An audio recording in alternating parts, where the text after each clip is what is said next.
Welcome everyone to the sixth Everchosen Invitational. I am ItalianSparticus, and somewhere around me, we're in a digital realm now. This is not the normal Yeah, it's a way different that we setup. do things. Yeah, absolutely. Is Turin. I think you're to my left now. You're to my left. Yeah, no, I'm disoriented. It's early in the morning, man, but we're good to go. Yeah, it's going to be a full day of competition. So what do you got for us, man? Well, we got a wild match here today. We have 8 competitors that are going to be squaring off in Total War Warhammer 2, as always as these invitationals are done. It's going to be Falcon versus HjalleNalle to start us off here today, with Lotus Moon versus Crabling, followed by Aerocrastic versus Flying Taco, and lastly Hadras versus Soothsayer. Now, this whole event is done in light as well of Skulls for Skull Throne, in which you can get pretty much every Total War Warhammer title up to 75% off. So if you head on over to Steam, you'll be able to take advantage of that, as well as the new FLC, right? The Black Orc War Boss. Yeah, it's going to be pretty awesome, man. I'm excited to see him in action. Actually, a very strong character. And for anyone who's wondering about the format of the tournament, all of our games in today's tournament, just like previous Everchosens, are going to be best of 3. So today's stream is going to be the round of 8. So like ItalianSparticus said, we have Falcon versus HjalleNalle, Lotus Moon, Crabling, Aerocrastic, Taco, and Hadras and Soothsayer will be closing out our first day of competition. And from there, in the second day, which is going to be tomorrow at 9 a.m. Pacific Standard Time, same place, we're going to be having our semifinals, a third place match, which will also be best of 3. And then the grand finals is going to be the only exception, which is going to be a big old glorious best of 5. So yeah, I'm hyped, man. You ready to party? It's gonna be a wet and wild race here. So guys, as you well know, Turner and I are both working remotely, so letting us know of any big issues that happen in chat will definitely help us out. Like right now, people are saying that I'm a little low, Turn's a little loud. Mm-hmm. So we do apologize for any of these kind of technological issues that do happen. And thanks for working with us as we kind of push through this whole event here today and tomorrow. And as a big heads up to the competitors and myself the competitors and ourselves are on a special beta build that has fixed the melee strength issue that you guys have encountered across the week. Be rest assured that Creative Assembly will be pushing that out to you guys whenever they can. We're just on a special build that kind of circumvents the QA process just for this. But those announcements aside, dude, I think we're ready to go. Are you hot and excited over there? Yeah, we're all set. We're in the lobby now. So our first best of 3 of the day, like we said, is going to be Falcon versus HjalleNalle, and it's actually a rematch. So at the previous Everchosen, we had, I believe it was Falcon and Hjalle in the grand finals. And it was 3-1. I think Falcon won 3-1. It was a pretty close series. All of the games were very, very tight. So we'll let the players know that they can get this party started here in just a second. Go ahead and shoot them a message. And as far as the playstyles for these two players, Falcon is probably more of the elf player. So if you guys are looking to see new stuff, I think that's going to be probably where you'll see it. I know Hjalle is a Lizardman main. So start when ready. And yeah, as far as the first matchup goes, Ryan, we have the Lizardmen versus the Empire. So Sons of Sigmar coming in against the Children of the Old Ones. What do you expect to see from Falcon?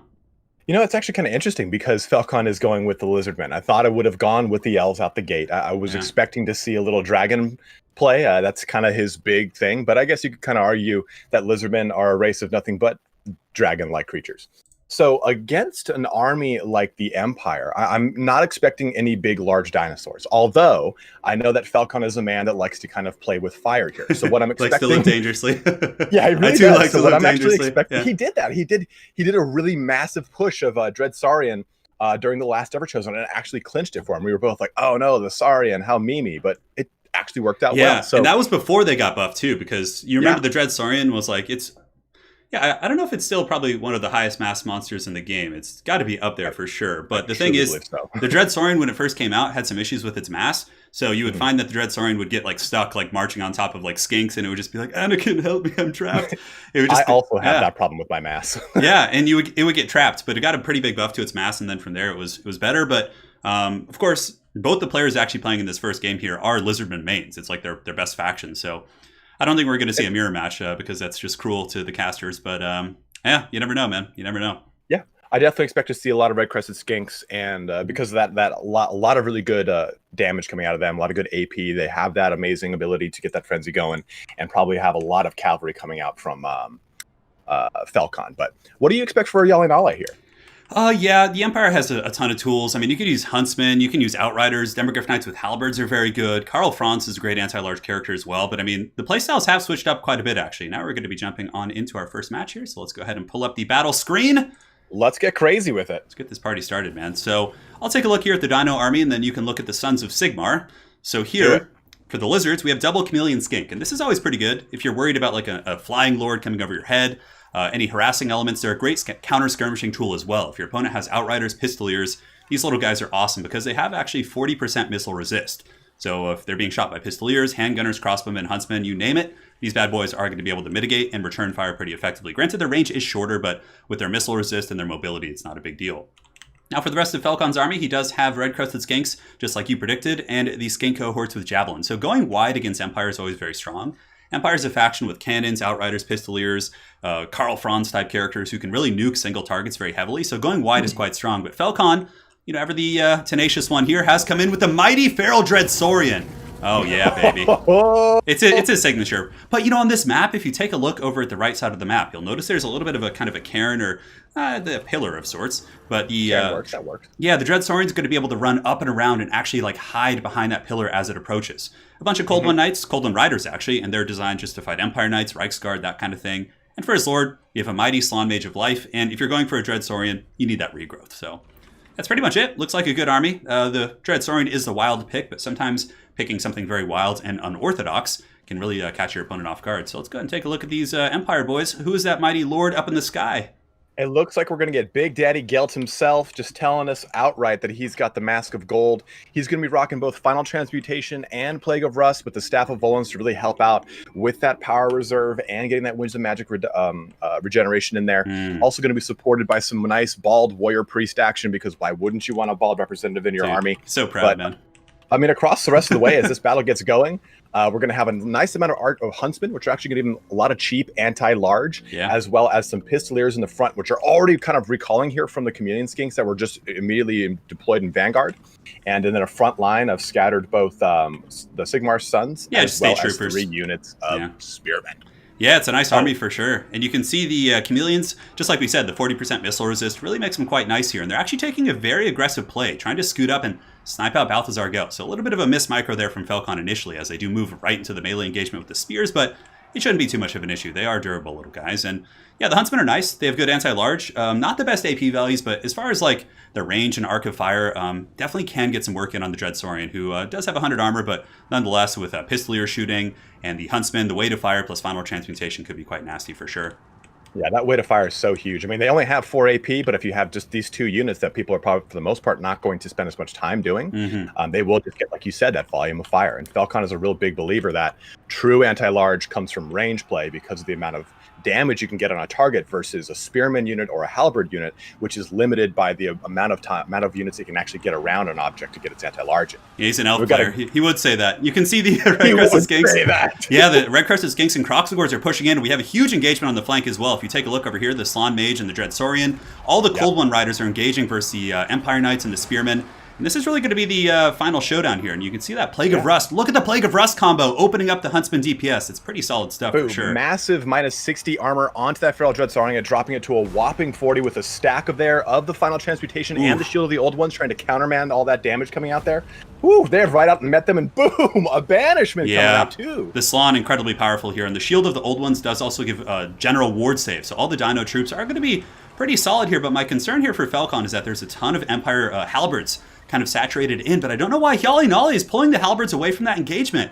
I felt like they were in like the perfect situation. A Feral Manscore has also been summoned too, Maybe he's trying to kind of get them in a better bracing position for the Cold One Riders that are pushing out to the right side. And you can see that Hjalle is actually using his Chameleon Skinks to try and shut down those Huntsmen to reduce all that anti-large play onto the Feral Dread Saurian, which has now got and Cold. Right out and meet them. The Cold One Riders come from the north. Yeah, and there's not much to stop them. It seems like the Empire position, as far as their mobility was concerned, was buckled. The Empire Knights and like the high mass units that you would normally stop this charge with are all broken. And now the Huntsmen kind of have to scatter to the wind. Currently, Balance of Power is a little bit favored for Falcon. It's not really, point of no return territory, because the front line for Hjalle isn't going terribly. The Halberds and Greatswords are holding back the Skinks and Croxagors, but this backline situation quite scary as the Cold One Rider, Skinks, and the Dread Saurian are kind of just rampaging. And oh man, look at this! Warrior Priest! In a little bit of trouble, man. I can't find him. There he is. He's your namesake. I know. I was like, where's the baldest guy on the battlefield?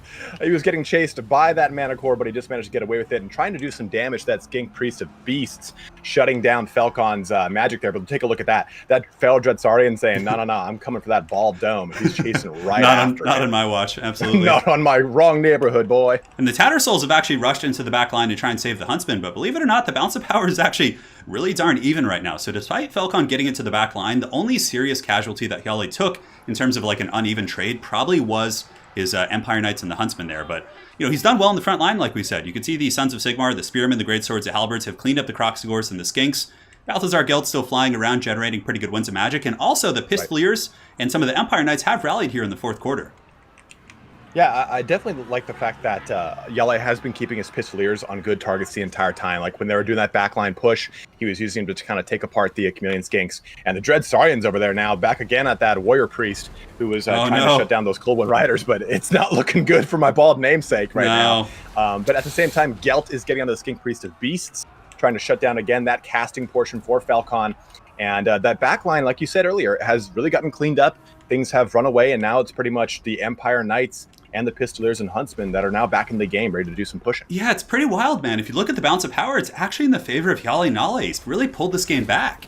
Here you can see Balthazar Gelt coming after the Skink Priest, like you really saw there. Very good catch. And Balthazar and Quicksilver is a mighty foe indeed. some of the red crested Skinks have piled in to help, but I don't know if it's going to be enough. One of the most exciting things about these the Everchosen Invitational, or just any kind of like high level play, is when you get to see a new meta born. And here it is. Yeah, Quicksilver. Melee Gelt has been created, the new meta. Now, the thing is, it's not devastating for Falcon because the Skink Priest, I believe, already summoned 2 Manticores, so it's not going to be like, I missed out on a Manticore summon. Maybe the second one hasn't come yet, but now in Quick Battle, so for anyone joining, generally, if you're in a Quick Battle or a Custom Battle, you start off with a certain amount of Winds of Magic. Now, before this most recent patch, it was actually kind of a random variable. Sometimes it could be 2, sometimes it could be 20, and that really would actually favor certain builds against others. But, oh no, it looks like the Skink is back! He's going to be summoning another Manticore, and you can see that immediately bounces the bounce of power out. Man, and the Dread Saurian's still here too. That's going to be quite a pickle for the Empire to bring down. Granted, Demogryph Knights might be able to do it. We'll see. And that's something that, for those of you, again, who are brand new to this series, the balance of power bar is affected by a unit's health, their leadership, as well as any summon's respective duration left, or, again, its health. So and also ammunition as well. Ammunition as well. So all of these things do contribute to this bar at the very top that shifts in color according to who has, the best balance of power. Yeah, man, and what a scrappy game we're opening up with here. Dude, and the Dread Saurian getting that nice Plague of Rust drop on him, the Cold Blood, and then the Shield. Oh, the Banishment! This could be brutal, because the Halberds are really the big answer here.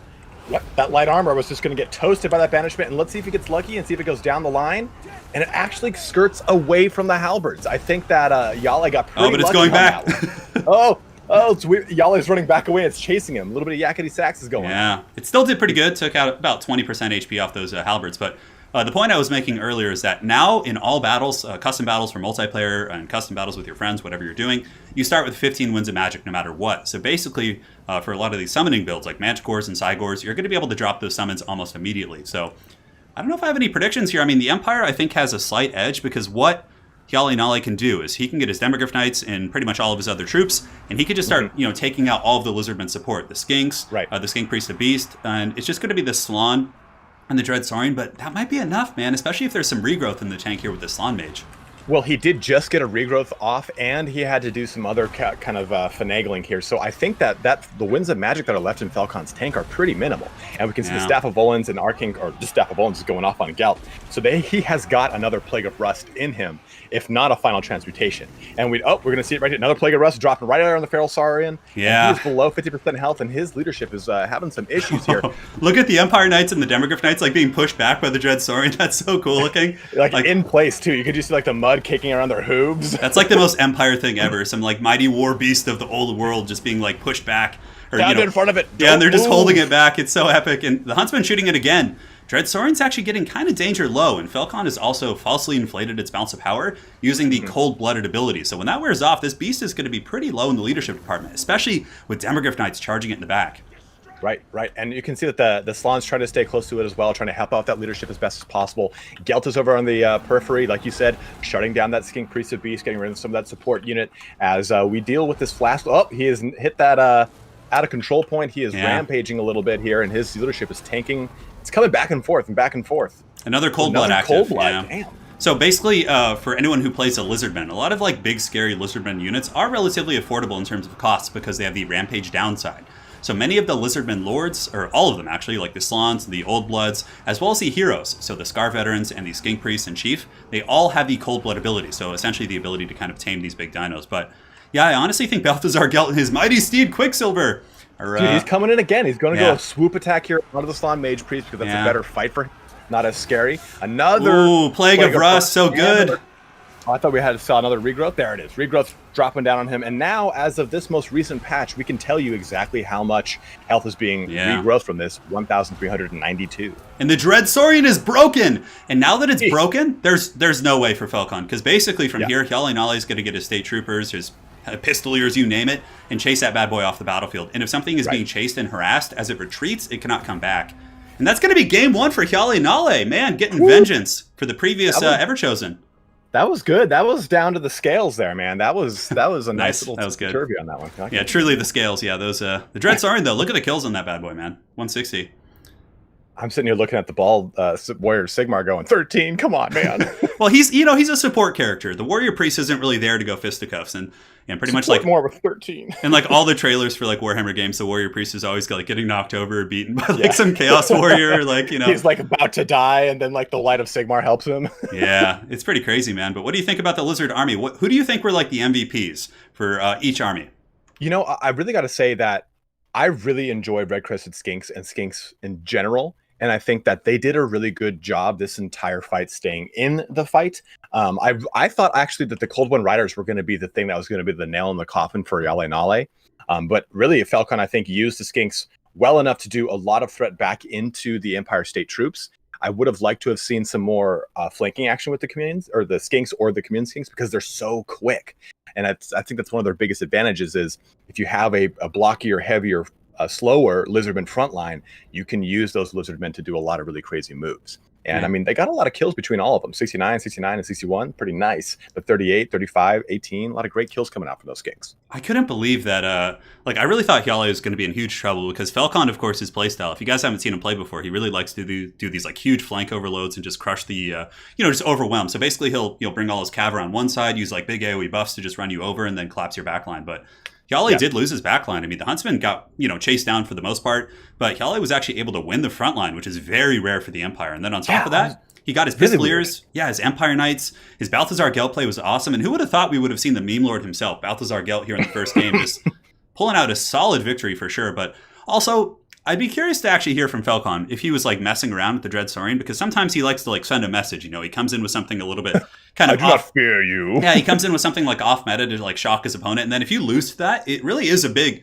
psychological toll for you in like a best of 3 series. So I wonder if he like normally uses the Dread Saurian here, because it seems like Hjalle was prepared with the Huntsman and Plague of Rust.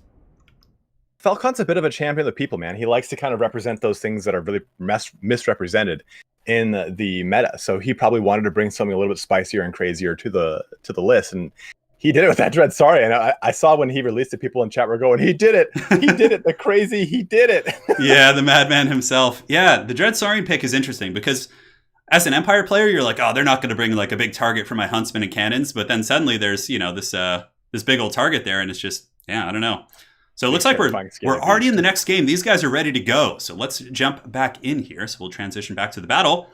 And it's going to be Falcon on the Dark Elves versus HjalleNalle on the Lizardmen this time. So they kind of swapped off here, and HjalleNalle went onto his main, being the Lizardmen. Which one would you like to talk about, bud? I know you're an elf player, so let's I like those pointy ears. So what do we got here? We got a pretty big skirmishing core, as far as I can see.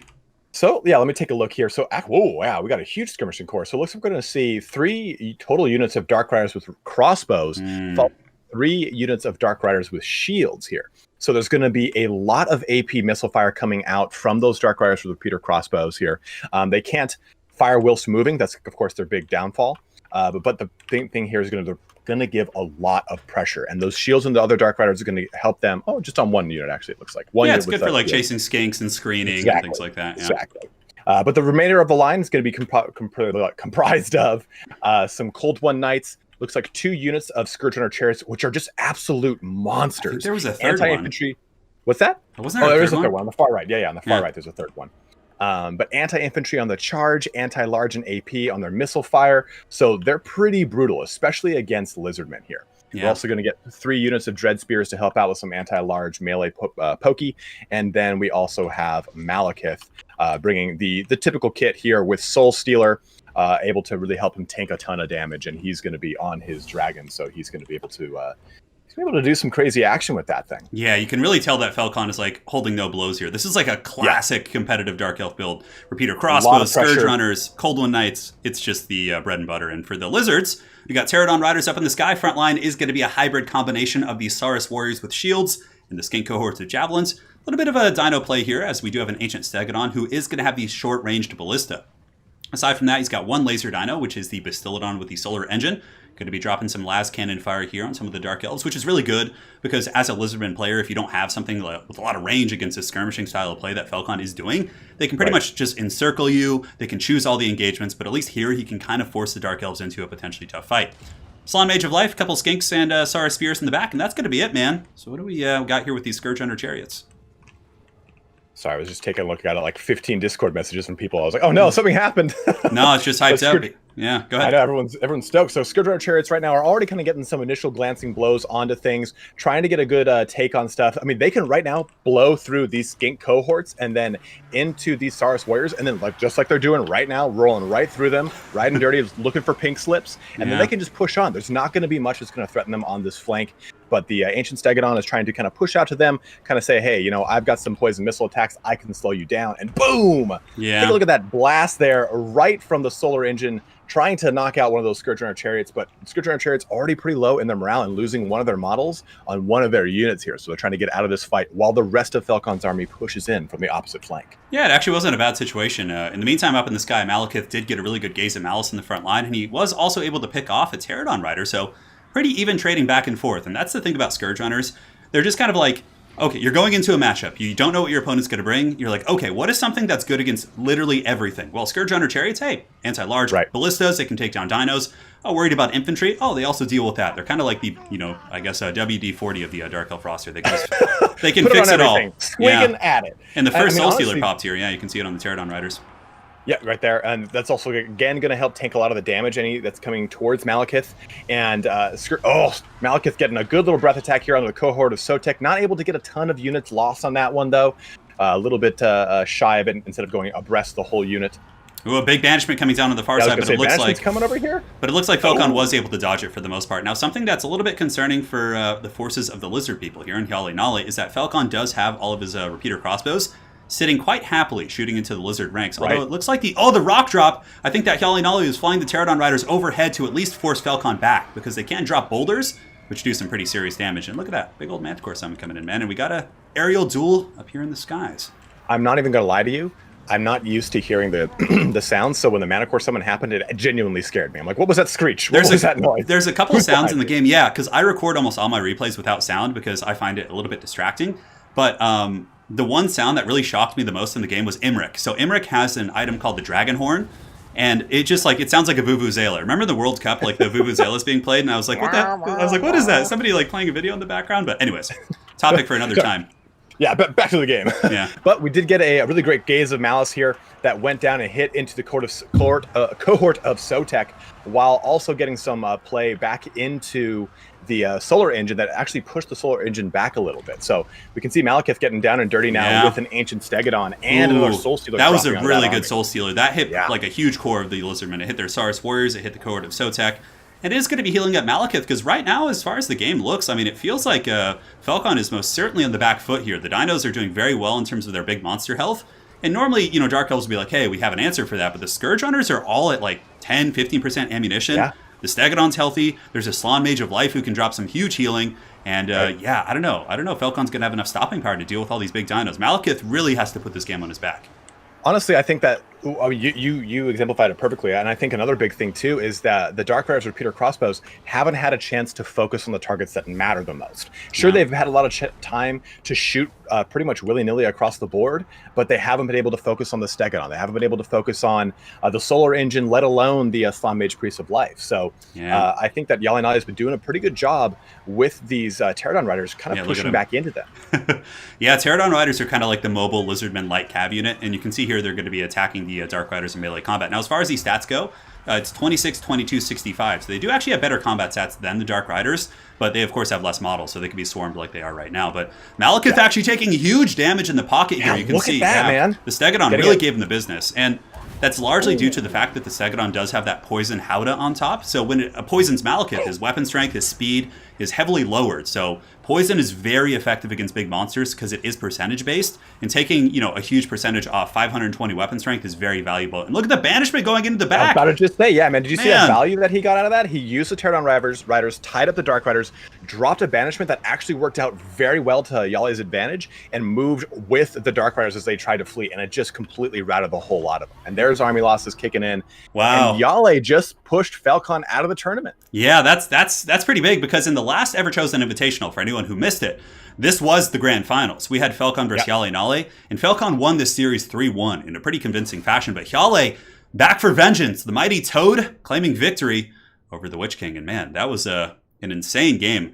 The Pterodon Rider play, though, I think you hit the nail right on the head, was just super solid. And it seemed like the Scourge Hunters and the Dark Riders were constantly being harried and harassed and screened with lower tier units. And the big monsters like the Stegodon and the Slan and the Laser Dino were all pretty much able to do as they please. Yeah, I mean, I totally agree with you, man. We're so complimentary here today. Well, Bob, I like what you said. The Scourge Runner Chariot is one of the newest Dark Elf units to be added. And I like you said earlier with the WD-40 comment, it's probably one of the best Dark Elf units as far as its application across so many different matchups.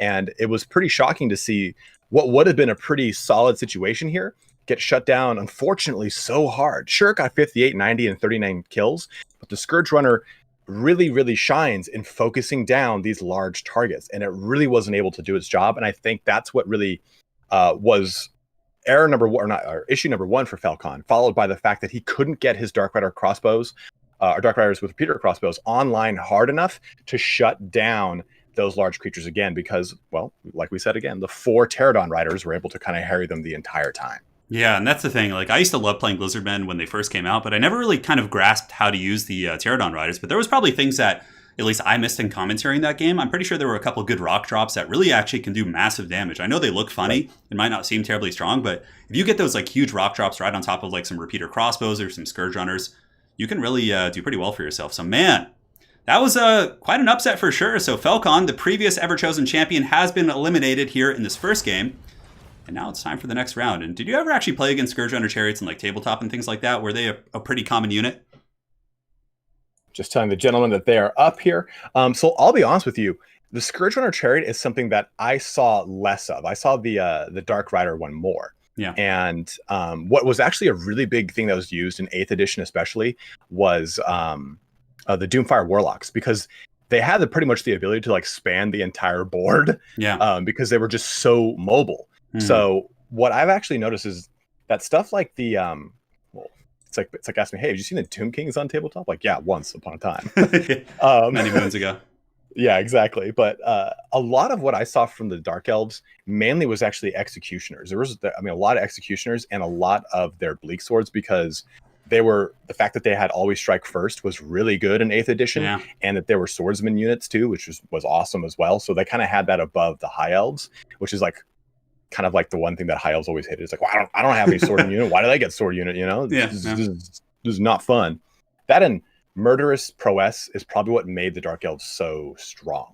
When you take a look at a game like Warhammer on the tabletop, the point's to kill the enemy.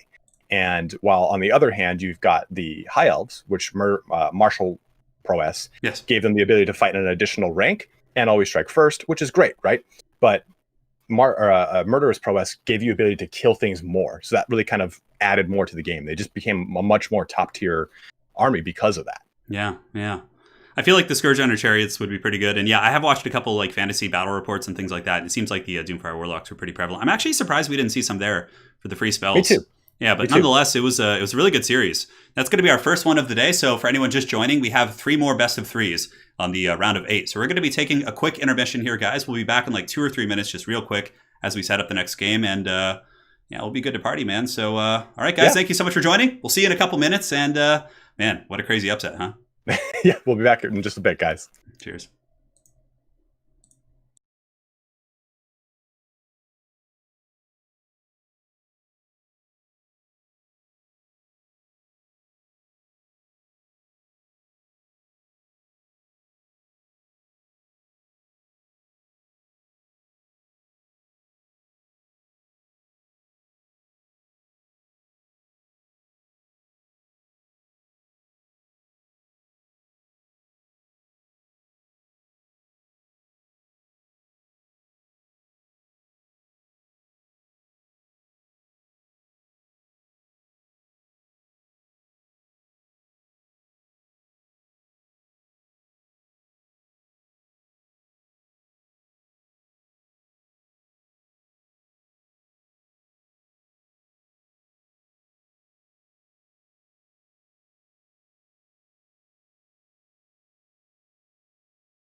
And now, ladies and gentlemen, we're back in business with our next best of 3 showdown, Crabling versus Lotus Moon.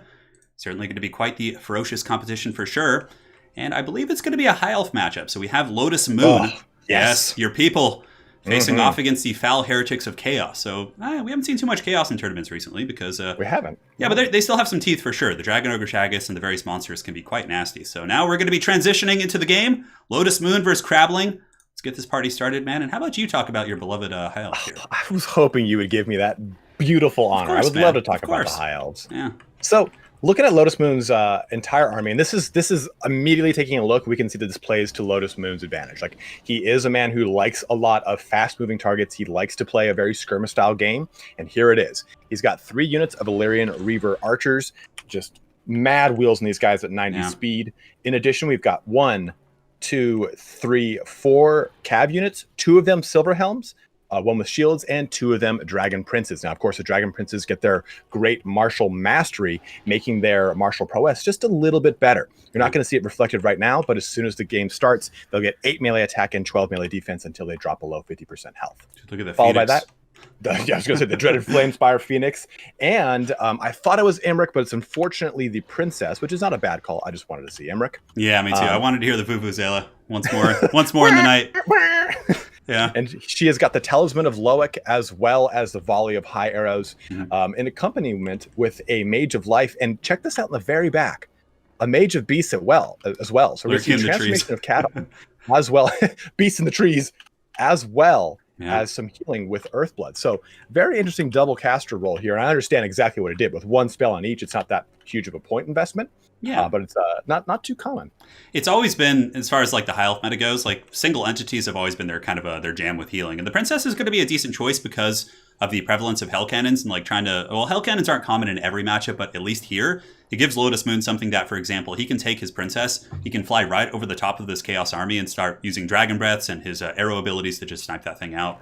Because that's pretty much the one thing that the Warriors of Chaos have here that, can force Lotus Moon to come in. Other than that, Lotus is going to be pretty much having the massive mobility advantage and can do as he pleases. But the Reaver Archers, like you mentioned, are also very good in this matchup because with 140 range, they can outrange all of the Marauder Horsemen, like massively. They also beat them in melee combat because they have really good combat stats for like skirmish cav. Yeah. And it's just a really nasty build here by Lotus Moon. That's actually something I was going to say is that the best thing that the Chaos has from him is the fact that their skirmish cav, compared to other skirmish cav, typically is faster and has better melee capabilities, but not in this case with the high elves, especially the range counterpart that allows them to fire and outrange those horse masters and the such. Yeah, but thankfully for Chaos, they are horse masters. So these guys, like, they're not slouches in melee combat. They're certainly like kind of in the ballpark of Reavers, and also they do have really good missile damage. They actually hit incredibly hard with their missiles, whereas the Reavers have 19 missile strength compared to the 36. So if they can't close the distance and do that like mid-range skirmishing, the horse masters can do really well. For Chaos's front line, it's Marauders with a couple Chaos Warriors with great weapons, usually against Lotus Moon, especially on an elf faction. You probably don't want to go too crazy using a ton of heavy elite infantry. It's very easy for like Star Dragons and things like that to pretty much just Shrek. He's got a Kolek Sun Eater, a second Dragon Ogre Shaggoth, so it seems like Crabling is pretty well equipped to deal with some of the big monsters. He's got a Hell Cannon to force Lotus Moon in, and Final Transmutation and Plague of Rust on his caster. So yeah, that's pretty much it. We can let the players know they can get this party started. And on the corner of the map as well, we do have some Marauder Horsemasters there and there. So there's actually 3 in total. I think he's maybe scouting for some like Vanguards or something like that. Yeah, and the maybe he's expecting some, and he has them pointed and in those corners too. So he's expecting some shifty action here from Lotus Moon. Yeah, absolutely. And it's really interesting because way back in the day, when I first started watching Lotus Moon in tournaments and things like that and on his streams, he almost always played builds kind of like this, like kiting with single entities and things like that, and really trying to pick his opponent apart. But recently, when I've seen Lotus Moon in a lot of tournaments, you guys are going to be quite surprised to see some of his other games. He's playing like very melee-focused builds and using a ton of like artillery, and it's really been diversifying his playstyle, which I think is good for these type of tournaments because people can't really just predict and know he's going to go full kite and counter it every time. Right. Soul Damnation already, though, getting one good solid spew off into those Illyrian Reaver Archers. Yeah. And Lotus is going to like put everything into taking this thing out. And Crabling has to do he has to protect it, right? So the Horse Masters are coming in pretty aggressively because the Phoenix is going to try and pop. Oh man, and a miss there. Yeah, one of them missed. The other just kind of nailed on target. But that thing can actually be really brutal in knocking down trying to get some quick early bombing runs here onto the. He's dropping. Look at that. Does that actually take it out? No way, that's going to take it out. That would be so dirty. Okay, he's dropping the Flamestar Phoenix bombardments right here. Oh man, is this going to blow up the engine itself? But the Phoenix is also taking huge damage. So the reason why... And Plague of Rust on it, too. Yeah, and it lives! So something to note, Ryan, is that in the most... Or ItalianSparticus, sorry. In the most recent patch, they actually buffed the HP of Hell Cannons by like 300. Oh. Yeah, so they're actually like harder to kill now. So, yeah, no, the Pigeon's failing, and that's a huge blunder there. Yeah, that took out... That just sunk the Flamespire Pigeon. I almost said Flamespire Phoenix. That might as well be a Pigeon. Just it's droppings all over the Chaos Warriors here. So then there they go. The Soul Damnation crew gets right back on and starts shooting again. Like, that's wild. But during all that, Lotus Moon, of course, had some pretty good engagements. He used the Dragon Princes to just wreck those Chaos Marauders on the flank. And also had some Silver Helms get into the front line as well. His Reavers are shooting. So despite that going kind of rough for him, he still does have healing. And of course, the Flamespire Phoenix does have a rebirth ability. So there is a chance that it could pretty much heal up to almost full health. And, all of that damage would be relatively for naught. Granted, towards his healing cap. Princess got another shot out, and it doesn't quite make... Oh, man. It's unfortunate to see Lotus Moon has poured so much, effectively, points now into trying to shut down Crabling Soul Damnation.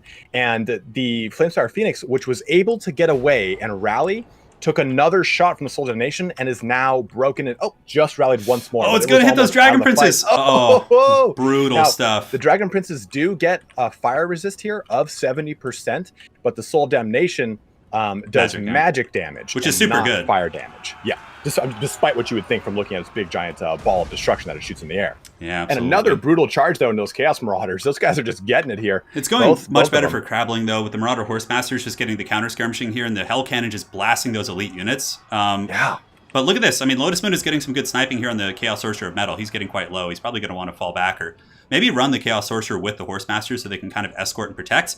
And Lotus Moon in the back, if you look on the edge of the map, he's actually protecting the Flamespire Phoenix, just kind of keeping it in the shadows, making sure he can potentially heal that thing up, because that's going to be super essential to deal with the Shaggoths in the late game.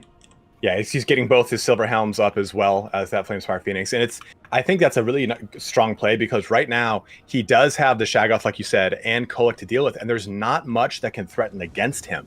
So he has to kind of have those heavy hitting units or stuff that it can at least distract other units on the board, like the Silver Helms, while he deals with those big scary targets, because those things are really going to do a lot of damage. And on the left side, we can see the Illyrian Reaver Archers and the Dragon Princes are getting plucked apart by both the Marauder Horsemasters and the Soul Damnation, which has, oh man, it's down to 6 crew left, 3 crew left. The mighty Chaos Dwarves stand firm. I know. Chaos Dwarves confirmed. Yeah, the Chaos Dwarf DLC is right here, guys. This is all you're getting. This is all you need. Yeah, the Soul of Damnation crew he's going to try and keep them alive, but if Lotus Moon is able to actually snipe out a couple more crew members, I think you need at least like 3 or 4 to use it. So we'll see. But look at this. The Princess is actually getting hunted here by the Horsemasters, doing a ton of damage, and she only has, 80 armor is pretty good. Plague of Rust dropping onto her now, too. This could be bad for Lotus. 20 armor. Look at that. It's brutal. This could be really bad for Lotus. What he's going to end up doing here is he's probably going to get his Reavers and just send them into melee, because he has to.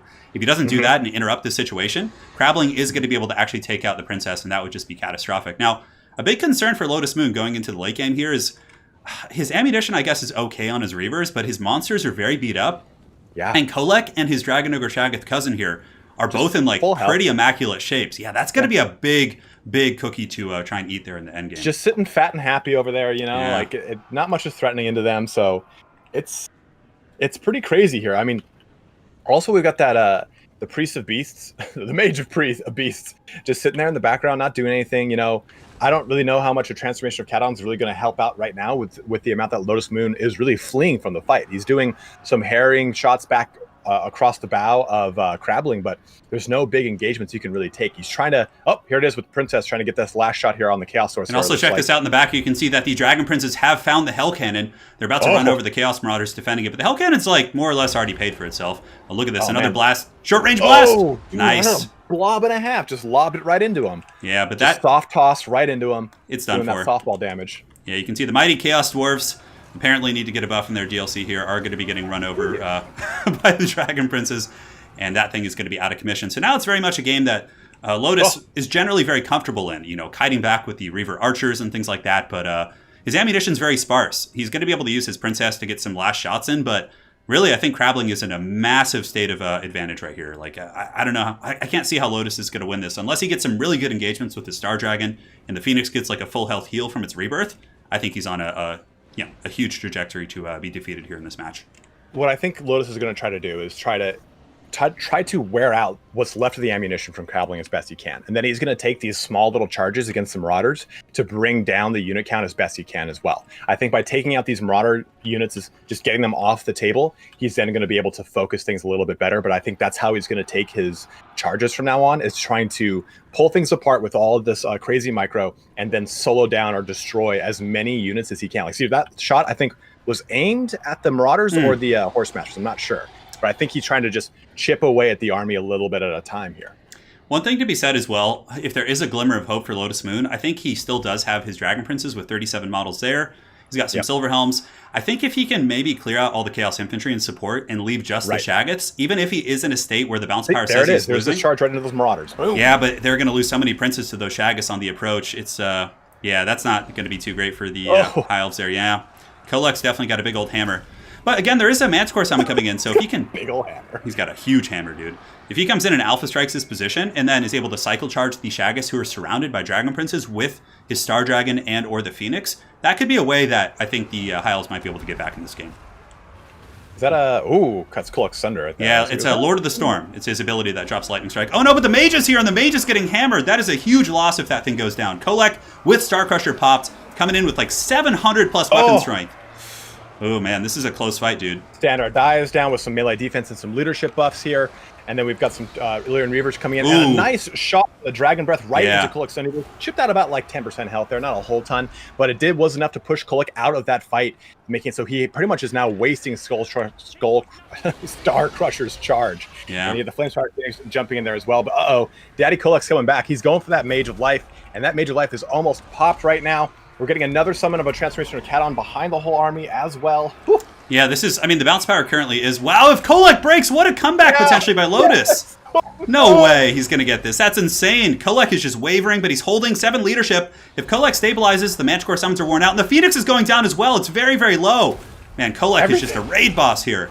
It's all over the place. Lotus Moon's doing a good job of keeping the princess in and out of that engagement back and forth. Kolek's coming and going, coming and going, coming and going. And the Mage of Life is down. Gone. The Mage of Life and the Phoenix are down. But currently, Crabling is still behind on the bounce of power, but that's largely due to the fact that there is a Manticore summon on the table. Right. When that disappears, Kolek is going to be here, and he's certainly not going to be messing about. However, the princess is an archer character, can get back up in the sky and just sit comfortably at Kolek, who is getting hammered by Dragon Princes and the Manticore. Man, what a game this is. 966 left on Kolek here. My prediction was completely wrong. It looks like Lotus Moon may be able to claw this game back. It's hard to say. And the High Elves are holding pretty well. He's a High Elves. It's not clawing. It's not clawing if it's a High Elf. He rubs his weird helmet back into this fight. Yeah. Kolek's at -4. A big charge coming down from that princess. Oh, and he's broken. That is brutal. And now it's just the Dragon Ogre Shaggoth, really. And look at that leadership on the Shaggoth. It is just wavering. He is surrounded on all sides, getting beat down right now. Oh, man. So Lotus Moon was clearly saving the Manticore summons for the late game for his final strike.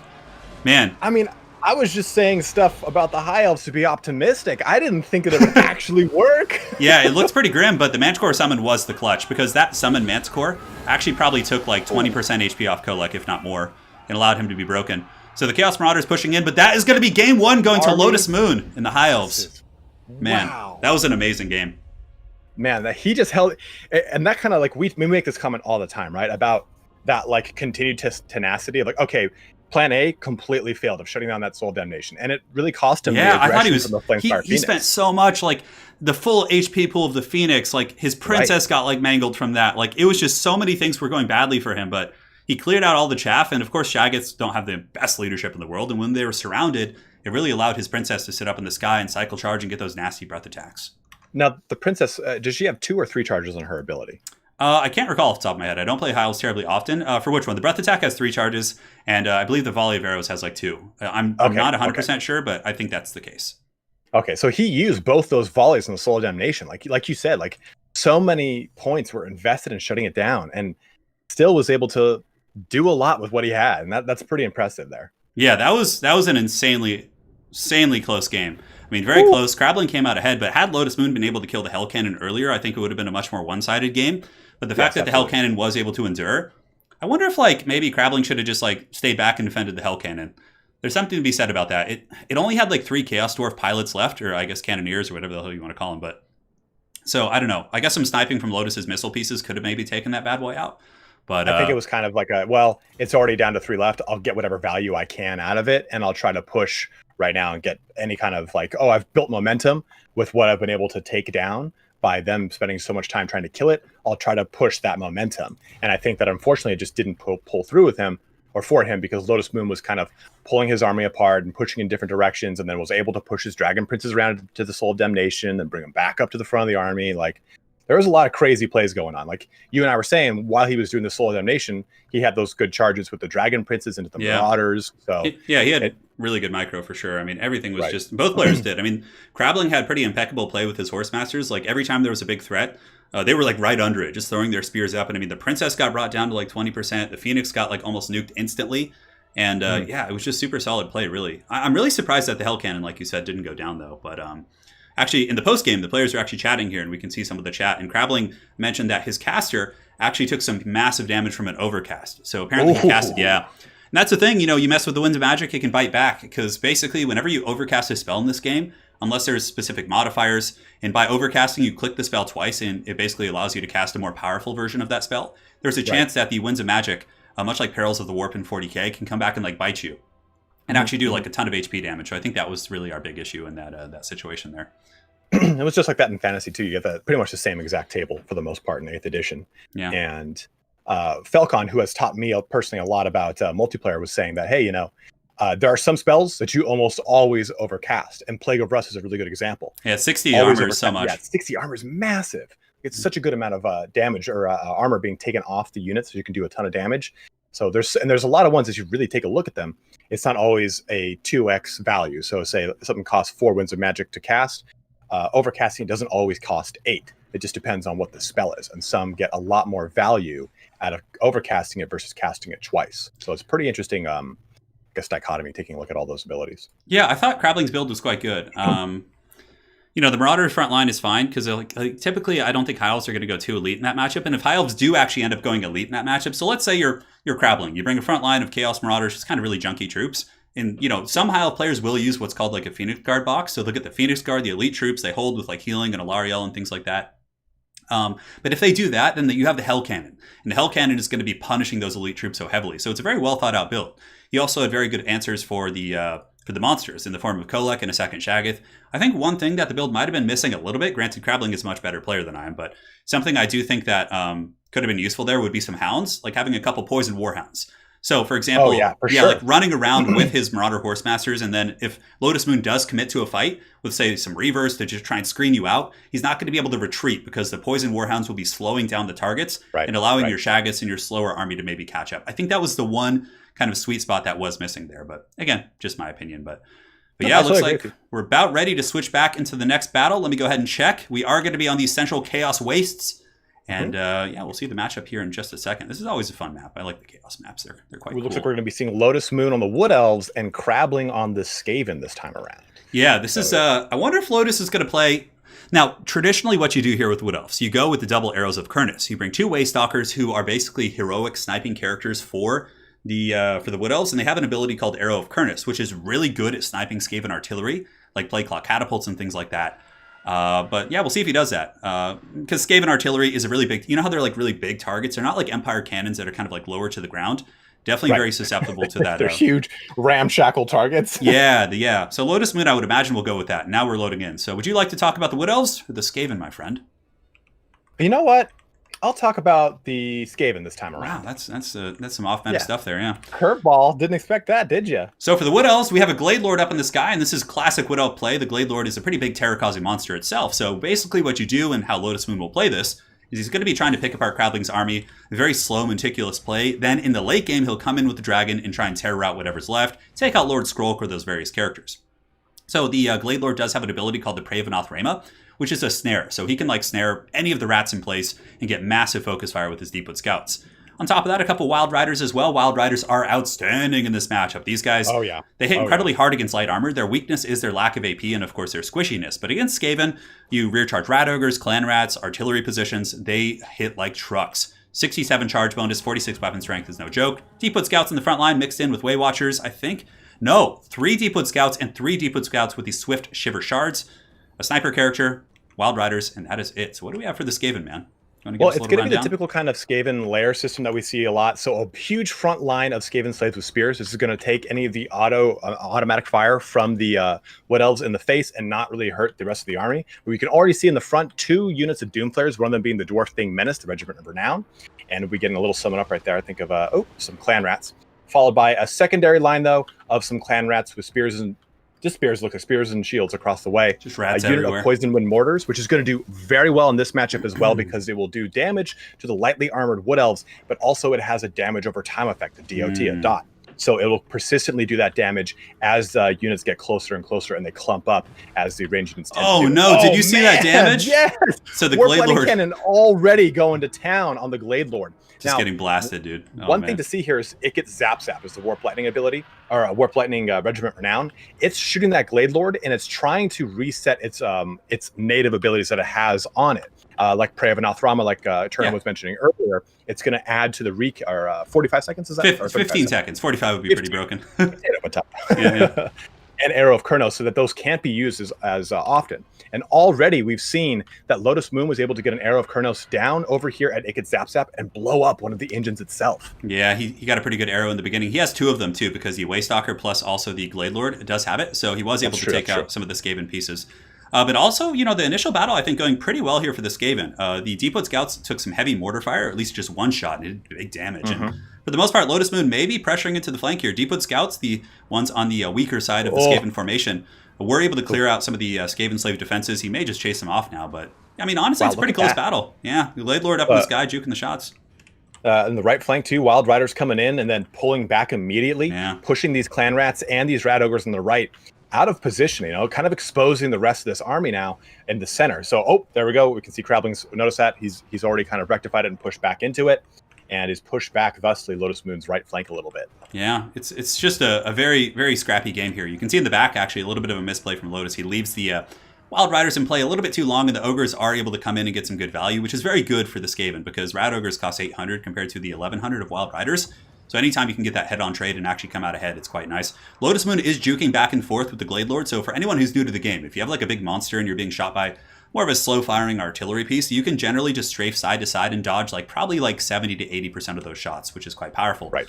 And over here, the Deepwood Scouts are being pushed back by rat summons. That's a very common Skaven tactic. You get your summoner character like Skrull, you summon some rats, you send them in and push back their archers and force them to waste ammunition on your fake units, basically.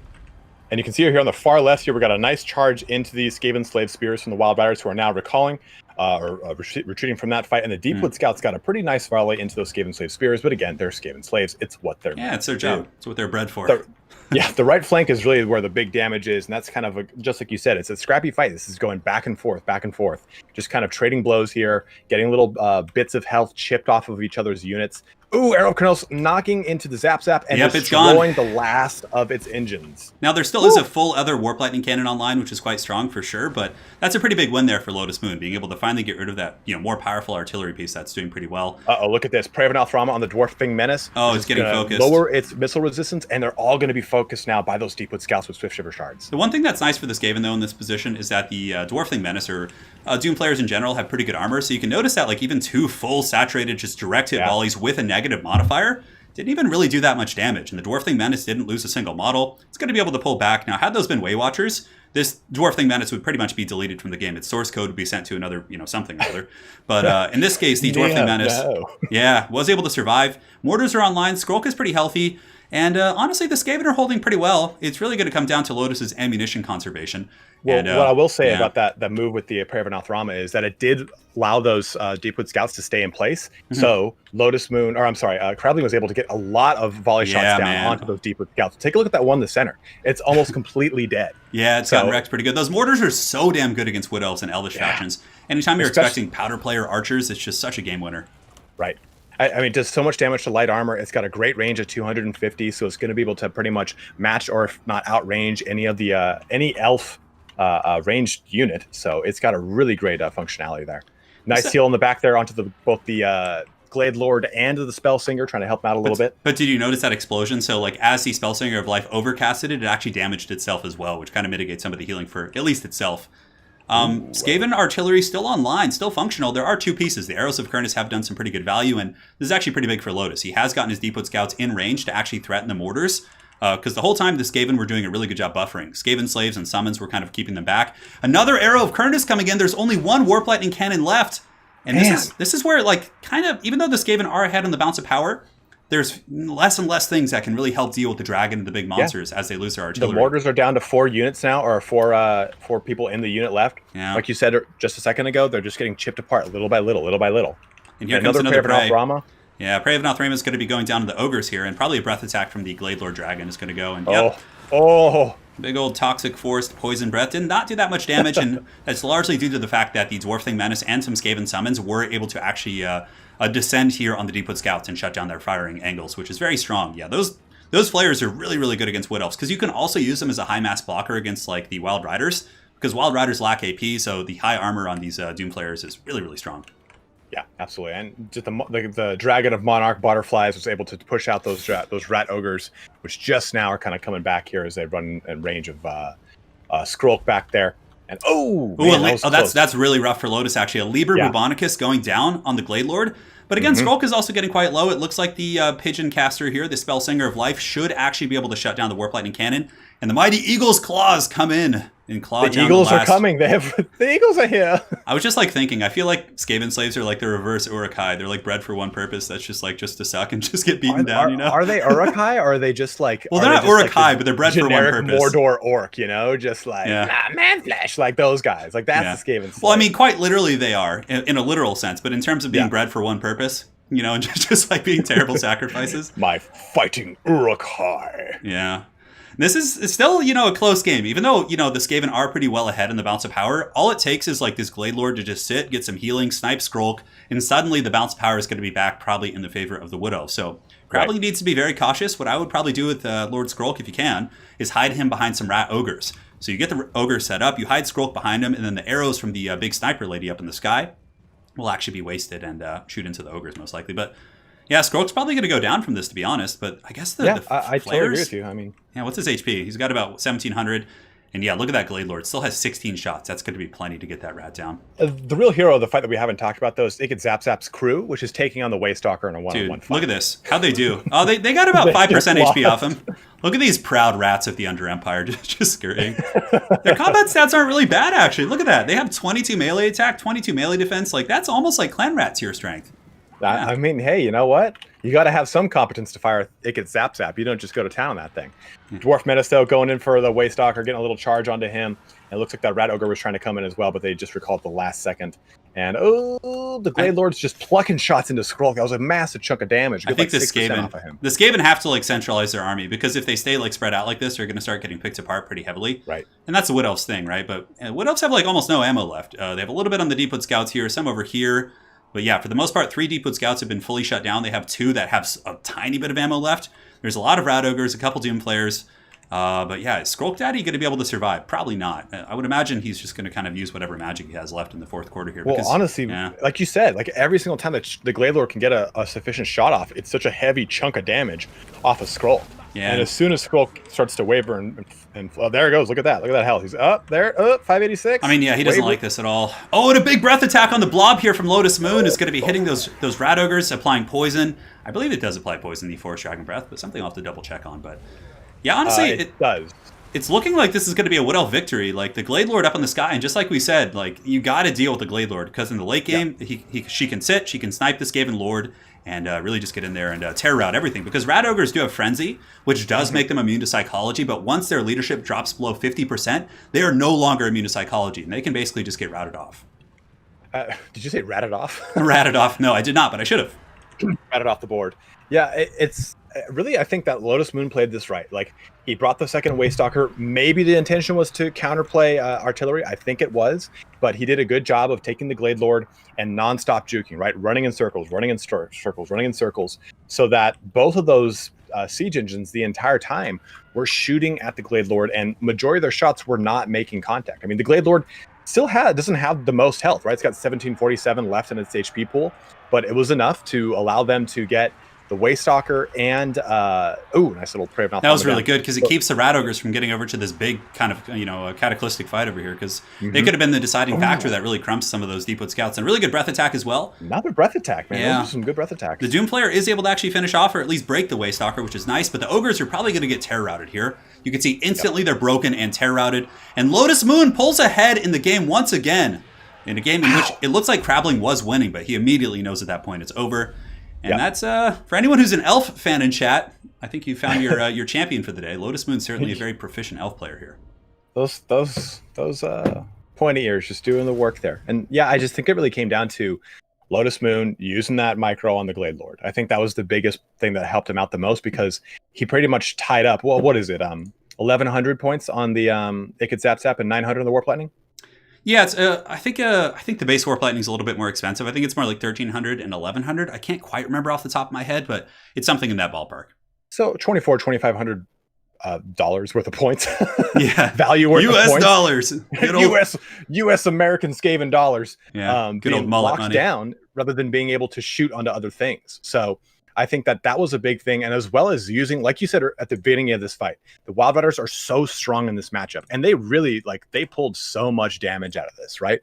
283 some odd kills between all 3 of these units. And keep in mind, of course, we're dealing with a lot of Skaven slaves and clan. Yeah, there's tons of chaff and sacrifices, right. yeah. But that's their point. It's just to blow through that chaff, get to the gooey center of those what's it called?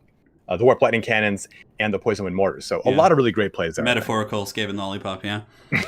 Yeah, the warp lightning cannon thing, it's like so many Wood Elf players are so well prepared with that, and you guys got to see that in action. The Waystalker plus the Glade Lord with the arrows of Kurnus, like those arrows over the course of a battle, granted the warp lightning cannons did massive damage, so in many ways they did pay for themselves. However, the arrows of Kurnus were able to kill, like, just those abilities alone, aside from everything else those characters contributed to the battle, was able to accrue upwards of 2,000 gold, which is quite crazy. And it kind of makes me think that maybe the meta for Skaven should shift away. I think had Crabling cut the Warp Lightning Cannons, brought the Jezzails instead, and then also brought the another Poison Wind Mortar, I think he would have easily taken this game. Like 2 mortars pounding the Deepwood Scouts, the Jezzails aren't as easy to snipe, because yeah, you might lose a single model in the Jezzail unit, but they'll keep fighting the entire time. Plus they can also snipe from a hidden position, which makes it so hard for the shorter range of the Wood Elves to get onto those Skaven snipers. So I definitely think Skaven players got to start like rotating away from the Warp Lightnings, because Wood Elf players are just so keen on it. They bring the Waystalkers in. It just gives them so much free value, because Crabling was in many ways winning that game, but he lost it when the Warp Lightning Cannons went. I agree with you, man. Like we said, those Poison Wind Mortars, dude, are just so strong. I think that's, like we talked about the Scourge Runner Chariot being one of the most useful things that is added to the Dark Elves in their more recent DLC, and I think the Poison Wind Mortars is the same thing for the Skaven. Those things have a lot of really great applications to a lot of low armor armies, and like you said, that it really shines true when it comes to all the elves. So that Poison Wind Mortar really did its damage. That second one, they got nerfed too recently. In the most recent patch, Poison Wind Mortars had a slight nerf as well, but they're still super good. Well, I mean, we saw how much one did. The second one would have been even more powerful. Especially against a build like Lotuses with all like Deepwood Scouts and things like that. And with good buffering and Skavens, like Crabling was doing a really good job buffering. He was sending up like slaves, but not his whole army at once. He was like pushing in and out, just to keep Lotus Moon at bay. And allow his mortars and Warp Lightning Cannons to shoot. But again, the loss of the Warp Lightning Cannons pretty much eradicated his answer to the big monsters up in the sky. And at that point, even though he looked like he was behind, he truly wasn't. Because the balance of power, though, it does have a raw indication of the current state of the game. It's not always an accurate kind of representation of everything. So True. Yeah. And on that note, guys, Lotus Moon will be advancing on. Tomorrow it's going to be Lotus Moon versus HjalleNalle in our first of the semifinals. That's going to be quite a scrap, and they both actually have a history of kind of kiting play. Hjalle likes to really kite heavily with his Lizardmen. Granted, of course, he doesn't always kite. And Lotus Moon as well. I think tomorrow we're probably going to see him bring out his other tricks. He actually sent me a message a couple days ago and was like, hey man, I got some really funny builds I'm going to show you if I make it into the later stages of the tournament. So I think we'll certainly see that. But on that note, we're going to be taking a quick intermission as we set up this next game. Thank you guys so much for joining. And yeah, guys. And do remember, this is the Skulls for Skulls Throne, which is an amazing sale that you can take part of on Steam. So pretty much every Warhammer title is going to be on sale, but namely Total War Warhammer titles from 1 all the way to 2 and all of its DLCs will be on sale for up to 75% off. So do make sure you're heading out to Steam and checking out some of that awesome sales for the Skulls for Skulls Throne. Pretty good and tasty, man, for sure. Yeah, I think game 1 is like 75% off or something, like huge like that. And most of the DLCs are like 25 to 50% depending on what you're doing. And you need game 1 to play Mortal Empires, right? I don't recall. I think you can still play it, but you only have access to the game 2 factions. As far as I know. Yeah, but anyways, it's something to look into. But if you guys are playing multiplayer, obviously, being able to go back and get the Beastmen DLC and some of those like older DLCs, it's nice to be able to have those factions in multiplayer. So definitely check it out. Oh, 100%. And guys, intermission time. We'll be back in a couple minutes. And hey guys, we'll be right back. Aerocrastic vs. Taco coming up next.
Now, ladies and gentlemen, we're back in business once again. Flying Taco versus Everchosen champion, Aerocrastic, one of the few folks to defeat Soothsayer in the grand finals.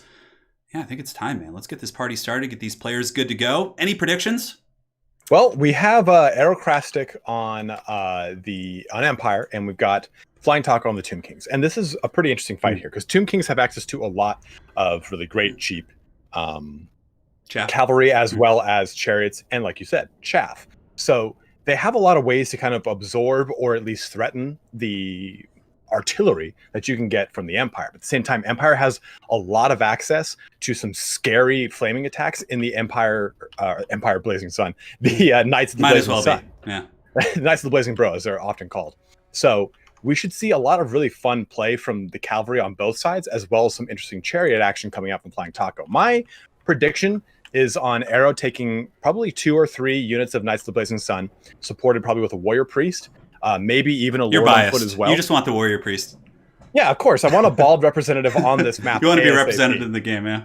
Outside of on the Altdorf outskirts, we need a bald representative of the Empire, if at all possible. I dig it, man. But I think that's going to be the real hammer of Aerocrastic's army if he goes with the Knights of the Blazing Sun. I think that's probably his best bet. Yeah, they're a pretty good choice for sure, because so many times the Tomb Kings will invest in things like the Sepulchral Stalkers, Casket of Souls occasionally, but Arc in the Black is by far one of the most common picks. And he's oftentimes going to be using Spirit Leech and Fate of Buna. And on that same note, Knights of the Blazing Sun do have the magic resist built in, so it makes them very durable against many of those Tomb Kings kind of tricks and tips. Would you like to talk about the Empire army? The glorious Sons of Sigmar does not look like there's a Warrior Priest, or the Bony Boys from the Desert. I'll do the Empire, still kind of playing true to the bald representatives. Yeah, do your thing, man. So we got Big Franz up in the sky. All right, so it looks like we got the Big Daddy Franz, and as we've said many times before, Karl Franz is an amazing glass cannon. He's not the stockiest lord by comparison to, say, Boris Todbringer, but he does bring a lot of really heavy damage on the field, and he has both Gal Miraz, which is going to give him a nice bonus versus large and AP, as well as the Reichman Runefang.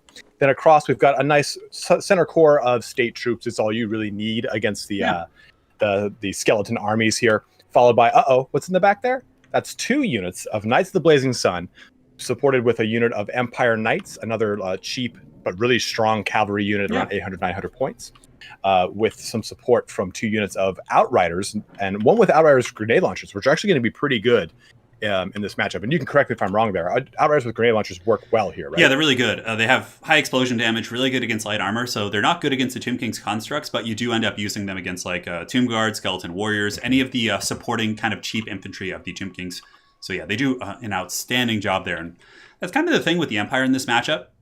You basically just center most of your army, almost all of it, around taking out the chaff, the skeletons, the spearmen, all that sort of cheap stuff. And then from there, Franz just goes crazy with Gal Miraz. He is so good at taking out constructs and Tomb King's characters. He's got to be one of the best. He's got a charge bonus of 90, 490 weapon strength. Gal Miraz gives him an extra bonus versus large. Not extra, but some. And he's just an absolute monster. And I think you're missing a little something in the front there. What do we got? I'm missing a half-bald person, in which is Gotrek from Gotrek and Felix Lore here. Now, this guy is going to be a powerhouse against anything that has the large attachment on it, of course, because he has that great AP and anti-large damage profile here with a whopping 35 bonus versus large. And he's very stocky in and of himself. He's pretty tanky with his unbreakable and his ability to replenish health and natural physical resistance. So in conjunction, they also have a Jade Wizard giving them both regrowth and Earthblood. So they're going to have a very stocky line here. But what's on the Bone Daddy side over there? How the Tomb Kings doing? Yeah, so for the Tomb Kings and the forces of Flying Taco now, a little bit of history about Flying Taco. In my previous, so I run a competitive circuit on my channel, which is pretty similar to Everchosen in terms of format. Flying Taco has actually been one of the few folks who, in my tournaments, has consistently performed very well against Talaxla and Soothsayer, and has most recently defeated him in the Eternal Challenger League. So yeah, certainly got quite a reputation here. Now for his front line, he's got Skeleton Warriors just chaffing to the sunset, which again is very standard. You don't need elite infantry to beat down the Empire infantry. He's got Ushapti, I think in total a couple groups of those. So that's going to be a very aggressive blitz for sure. Double Tomb Scorpion, Cetra the Imperishable, surfing and ruling from atop his mighty Kemrian War Sphinx. And up in the sky, a couple Carrion, Nehakara, and Skeleton Horsemen on the flanks, it looks like, just to harass Empire mobility. That's pretty much it. It's a really nice army. Tomb Scorpions are just a pain to deal with. Franz can easily just handle them in combat, but again, they're going to be guarded by Cetra and will indeed have spear support. So the battle's underway, and this is, I guess in a way, the battle for Altdorf here, it looks like. And the mighty statue. Really Look at the mighty statue of Sigmar up there. I feel like Sigmar's a guy who would have a mullet, right? Oh, absolutely. Like those old pictures, he's like that 1980s hair metal mullet. Like, dude, he had it for sure. Because you got to remember, Warhammer Fantasy got started in the mid to early 80s. It was one of the very first fantasy iterations of anything outside of Lord of the Rings. So when you think of fantasy, you think of Lord of the Rings, D&D, and Warhammer, because they were the three big initial, they were like the Triforce of fantasy, basically, with Lord leading the charge. So awesome, it's a pretty crazy genesis. Sigmar's mullet be praised. And here, the Outriders with grenade launchers, just like you were kind of articulating in your pregame commentary, doing some very, very good work here against the Skeleton Warriors, despite there being like a tree and obstruction. And it looks like Aero is going to be going for a frontal charge here with the Knights of the Blazing Sun. Granted, they may be greeted here by a Tomb Scorpion and Settra the Imperishable. Yeah, it's a pretty interesting charge right there. I didn't expect it to go right down the pipe with him, but he is really trying to push into it, jumping right here into Settra and into the Tomb Scorpions, but immediately pulling back out of that engagement and pushing the Sigmar Suns into it, and using those Outriders to get some harrying grenade damage. And boom, look at Karl Franz, like you just said earlier, jumping on that Tomb Scorpion, knocking a quick chunk of health out of it, and just no problem, immediately getting out of that fight and living to swoop down in another day. Yeah, Franz is an absolute beast. I mean, he didn't even get the most square contact there, but basically, I think Aerocrastic's key to success here is going to be to clean up all the chaff, the skeleton spears, and all those units. And then from there, the constructs will be surrounded by just kind of cheap state troopers, and Karl Franz is going to be able to cycle charge. But coming in with another blow right there, looks like he did just barely miss, and he doesn't want to stay too long. It looks like Settra the Imperishable is coming to perhaps settle this problem he's got here. But Franz, all his buffs pop for the most part. Yep, and Usef's incantation of desiccation has dropped down, reducing melee attack and melee defense to that big blob there. They're trying to get a bit of an alpha strike here on Karl Franz, and like you said, Reikland, Runefang, and Stand Your Ground were triggered onto Franz to kind of, again, negate some of that damage coming their way, but man, those Tomb Scorpions are getting it. And that's the big thing with Tomb Scorpions. They have a very wild attack animation, and it makes them a little bit harder to peg down for damage, but Karl Franz was able to pull out of that, and the Knights of the Blazing Sun are able to get a nice pincer attack now onto those Tomb Scorpions, supported here by Gotrek trying to get some hack and slash done to the Ushabti, an overcast now of Earthblood onto the, well, not an overcast, sorry, a large cast of Earthblood onto everything in this melee pocket. It's going pretty wild down here, man. It is, and you can see Franz and Gotrek have gotten the optimal engagement. They've been able to beat down the Tomb Scorpions, and Gotrek, if he's able to sit with his anti-large and AP and that Rune Axe of Grimnir and just go deep here on the Tomb Scorpions, it's going to be really tricky. Ushabti Summon has been used in the back by Flying Taco, so he did use it on top of the Outrider core. Now, Outriders are a mobile AP unit, very good against Settra-type characters, so the Ushabti Summon and the Carrion being used back there, I think, is a very good play. As far as the frontline engagements go, Spearmen with shields are beating the Skeleton Spearmen, Swordsmen are trading pretty effectively. The Empire, aside from the center, seem to be doing very well in most of the infantry engagements, and Franz is more or less healthy, and the Ushabti Summon has been used very early in the game, which means he's not going to have that as like a back pocket surprise. So honestly, this is anyone's game. It's very close. The Tomb Kings still have the mobile advantage in terms of Skeleton Horsemen. But yeah, Franz is still alive, and the Empire is certainly enduring with their Knights of the Blazing Sun. Yeah, like you said, that front line's just starting to kind of get shored up. A nice Earthblood was dropped on them, so they're going to be able to come out of this fight and push now back into those Ushabti. Karl Franz swooping down again onto this left portion of the Ushabti. I think these are the non-summoned ones. No, these are the actual real Ushabti. The real deal. Looking to do some damage to him, but he's actually taking some damage there, and Settra has his sights on him. And he's getting a bit of a surround here, an Alpha Strike from both the Tomb Scorpions and from Settra and the Ushabti, and then a wrap up here from the Skeleton Spearmen. There's going to be a regrowth coming in, though, for sure. Oh, and he just squeezes right out of it. Yeah, Franz is pretty slippery for sure. Regrowth is going to be healing over 1,000 HP, which will get Franz pretty close to full health. And Gottschalk's still grinding it out here. Gottschalk is going to be a huge pain to deal with. Granted, double Tomb Scorpion in the late game with their bonus for his infantry can wear him down if he's like mucked up by like skeleton spears and things like that. But as we look onto the western front here of the battlefield, you'll notice that the Empire has their spearmen, their swordsmen. They have a lot of troops that are still, pretty functional and healthy, whereas the Tomb Kings don't really have much chaff support left. They have some skeleton spearmen, but if their monsters are stuck fighting in a morass of infantry and Franz is cycle charging, and look at this, Franz has healed back up to full health. What a beast. And, did you say morass of infantry? Yes. Like that was beautiful. I love that little slide in. Yeah, that was good. It's good. I remember that from World of Warcraft. Word like that. Oh yeah, solid stuff indeed. And the Tomb Kings still have a nasty Death Star, though. I mean, the Ushabti are still functional. He's got some skeleton spears, not much. Tomb Scorpions are very beat up. There's no Necrotect in sight. And I don't know. A very close game still. I think what's... Oh, that Mage, that Jade Wizard's got to get out of that situation. He is not in a good place to be. He's definitely in the wrong neighborhood, but Gotrek is certainly in the right neighborhood. Yeah, look at him in there. Wrong neighborhood, right car. But it's very tough to see Gotrek there. Yeah, look at him. Because what this is really, what I was going to say is what he has to do is pretty much throw everything at this. What Aerocrastic has to do is pretty much threaten everything and then have Karl Franz pick and choose the targets he wants to charge into and hopefully pop them with Gotrek's assistance there. Yeah, so very good call. that is what we're kind of seeing here. He has swooped down into this Tomb Scorpion in the back, doing some damage. And even though the Tomb Kings are going to jump after him, like you said earlier, Karl Franz is slippery. He can just squeeze right out of this one. He's got some support from the Knights of the Blazing Sun, just a little bit here. They're pretty beat up at only 14 models left. But the leadership and the melee attack of distance of the Rifle and Moon thing is going to be pretty advantageous in this. And Karl Franz, like you said, back up in the sky, all of his buffs popped. The Tomb King's support and Chaff just crumbling to dust as the proud Sons of Sigmar just grinding them to dust here. And now Karl Franz coming in once again. Yeah. Altdorf. They're defending Altdorf. They're fighting outside of Altdorf. They got to get some buffs for that for sure. I mean, there's something to be said about an army defending its homeland, you know? Yeah, and as we get a lot of units starting to crumble, and even if you're looking at the center pocket fight, there's a lot of low health stuff, but if you look just a little bit back from it, there's still a good sized unit of Outriders, this whole almost full size unit of Spearmen ready to jump into the fight. So there's still a lot of stuff. And 100%. Both the Tomb Scorpions are almost down and dead. One That's Gottrek's doing. Fading away. Look at him in there with that Mohawk, just going ham. Do you see him like just doing the jumping dragon kick on all of these things? Dude, if you got like a fake Mohawk and then like dyed your beard orange, dude, you could totally pull off a Gotrek for one of our streams. Dude, and have you stand on an apple crate and me on my knees? Yeah, and I could be Felix. Oh, dude, we got to do that someday, man. I would absolutely do that one. You get red beard dye. Dude, you would look pretty badass for sure. But Gotrek here is got the regrowth as well. Looks like he's certainly healing up, 1,300 HP, chopping away at Section of the Imperishable. And here comes Karl Franz going in for the Death Thrust. And I think this is pretty much going to be it for the... I mean, there's nothing else on the field that can really kind of change this right now. And there's those army losses kicking in and Crumble City for Big Daddy Cetra. So what a well-played game. Certainly very fun matchup to watch, but it's always a pleasure seeing the true heir of Sigmar here, Karl Franz, sporting those Altdorf colors, coming in with the Steel Galmaraz, and finishing off the Imperishable one. He's so majestic. He's so cool, man. And what's really awesome is like a lot of those Empire models from the days of old are really kind of like, they're from the 90s, but if you look at Franz's tabletop model, it's still really cool. Like him on the Deathclaw, it's great. It holds up. And you know what's really cool? Like if we kind of make this correlation here right now, and I'm sure everyone in chat's going to love this, you have a mullet. What is the back end of Karl Franz's... it could be, in the spirit of Sigmar. It's a tiger.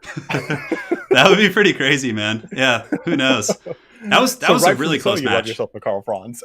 Yeah, Franz is great, man. Yeah, I wonder what his hair does look like under that helmet. If there's any art in the codexes that actually show. Dude, it's probably just so matted and disgusting. Look at it. He never takes off the helmet hair. There's some art of it. I think there's one of the side images on End Times has it, where it's like it's just a flowing mullet, just Joe Dirt, just facing Archeon with his mullet waving in the air. It's black on the top and then fades to blonde. That's his mullet. But all jokes aside, I would probably guess that Karl Franz is rocking black hair. I that would be my guess, just based on his face and his complexion and things like that. Piercing blue eyes and black hair like Batman. Oh man. Is it just me? and obviously we can't see chat right now, but. Do you guys think that Karl Franz looks like Eltharion the Grim? I feel like as far as their portraits in game, they could be like brothers, Dude, when I just look at his face with the helmet on, I'm like, okay, put big, humongous feathers on the left and right sides of that helmet, and we've got the Warden of Tor Ibris, easy. Yeah, and we haven't seen Eltharion today. You know what else we haven't seen is Greenskins. I'm surprised because they're so good. I think we'll see them I bet you either Arrow or Taka will pick them here because both of these guys do like to play Greenskins, so... I think we'll see that in our next match. But that was truly a solid scrap. That's game one. It is best of three. Knights of the Blazing Sun did well, but I think Franz and Gotrek just put that game on their back. And you know who is really the MVP for the Empire were the brave Sons of Sigmar, those basic swordsmen. Look at the kills on those swordsmen. 116, 80, 125. If we transition back, you guys can see they took out so many of those skeletons and really just allowed Franz and Gotrek to come in and clean up, which was very impressive for sure.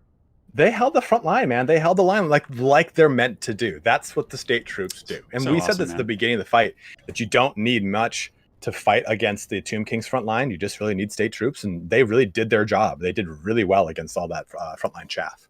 Yeah, absolutely, man. And now we jump over to the next game. So let's go ahead and get a sneak peek of them. No greenskins yet again. We actually have Aerocrastic on Skaven facing off against Flying Taco, who's going to be playing the Norskins, it looks like. Yes, Norskin indeed. I think that that's kind of, if you kind of think about it, the competitive portion of this, I think that this is not like every single one of these matches, for the most part, is someone that has been a finalist or at least like third or fourth place in the Everchosen. This is a pretty high level of play. This is not like varying across a whole spectrum. This is pretty focused. Like these are just like the top 4 people almost every time. That is the format we're using for this. Like you said, we invited back the top 4 players from the Everchosen. And then we have 4 new players. So that's going to be kind of our format potentially going forward. Obviously, future plans could change things, but we're gonna try and spice things up in the future. Don't you guys worry. But yeah, we got some pretty cool long-term plans for that. But I think in these prelims, it's pretty much about like, okay, I need to get to the next phase, and then I'll maybe have a little fun with something I'm a little less confident in, like maybe the greenskin build that's got Grom the Paunch in it. Grom the Paunch is super good though. Like that's the thing. He's got a lot of really awesome stuff in his kit. He's mega competitive, and so are greenskins, which is really why I'm surprised we haven't seen him. Granted, between the players we've seen so far, Falcon was very much an elf player. He doesn't play greenskins. HjalleNalle doesn't really play greenskins either. He's more of a lizardman guy. And then we saw Lotus Moon. Crabling was kind of likely, I think, to bring greenskins, but Aerocrastic and Flying Taco are 2 players who I play against like all the time, and these guys, of course, like their greenskins as well. But new greenskins are super mega competitive, like very, very solid indeed. So now we're transitioning into the next match, my friends. We're loading in to the glorious, I believe this map is called the Shaggorath Strand. I can't quite remember, but it's like a Norskin ship in the background burning or something. What is that? Some sort of like a pyre. It's got a Norskin ship in the background, and it's got like the Dark Elf towers. Like there's all these towers that dot the northern portion of the Dark Elf territory that pretty much protect, and not like the beacons of Gondor, but they pretty much are like light the beacons. The beacons are lit. But in the Dark Elf case, it's just a purple flame. But they're pretty much the bastion against Norskin invaders. And they're not Norskins up in that portion. That's pretty cool. I didn't know that. I don't remember if they're Norskins or not, because there's a bunch of different delineation of Marauder. There, you've got like Kurgans, you've got Norskins, you've got Hung, you got Mung, you got a whole bunch of different ones depending on where they are on the map. So those towers dot the northern region, and like you're pretty much like, if you're banished to one of those towers, it's a punishment. Like, oh yeah, go to the north and defend. We don't want to see you anymore. It's like the Night's Watch for Game of Thrones. Exactly. Yeah, you get sent to the watch. It's pretty you get cool. stabbed 9 times and come back in the finale of the next episode. Well, in Warhammer, I would imagine, is a realm where people often come back to life. So here we have it, man. Plot armor is a thick thing. The Skaven versus Gotrek has the ultimate plot armor. Although, well, I guess I probably shouldn't talk about Gotrek too much because it might spoil the books for anyone who's reading. But they've been out for a while, but we'll still spare you guys. But so Skaven versus Norska here in our second match here. Flying Taco is currently down a game. Aerocrastic is potentially posed to win the series here with this Skaven, and he is a very good Skaven player. So, would you like to talk about your beloved Skaven or the mighty Norskins of the North? You know, I've been watching a lot of Underworld lately, so I'll talk about Norska. I want to do some werewolves. Not the werewolves, the mighty skin wolves. All right, so for Aerocrastic here, we have Poison Wind Mortars, and pretty much in almost every matchup, bringing a single Poison Wind Mortar is just always good. And it's especially good against Norskin infantry rushes. So if they have like Berserkers and Marauders or Javelin units, the mortars are a pretty good all-purpose tool. Granted, they do friendly fire, but Skaven don't really care. Their Skaven slaves and their clan rats, doesn't really matter. They have ceaseless numbers, so might as well get some friendly fire in. He does also have 2 groups of Night Runners. These are the skirmishing units here for the Skaven. Pretty good at like poking down like Skin Wolves and Mammoths, just putting some steady DPS and giving Skaven some battlefield control. In the back, he's got some rare Storm Vermin picks. Clan rats, Skaven slaves. Looks like it is going to be the Ikid Zap Zap cannon, and the Norskins don't really have the same tools the Wood Elves have to shut this down. They have to get in there and do it kind of the brunt force way, just get in there with their axes and whatnot. But Zap Cannon going to be quite good against Mammoths and Skin Wolves and Fimir and things like that. 3 Rat Ogres, a Grey Seer on a Bell, Hellpit Abomination, a wild pick of a Plague Monk Sensor Bear, which actually is a cool niche pick against Norska, because many Norskin units are frenzy dependent, which means that their leadership dictates their buffs basically. But the Plague Monk Sensor Bears do have a Contaminate ability, which lowers leadership by -10 when they make contact. So I think that's quite cool. Can tank down Berserkers and do high DPS and also help break monsters.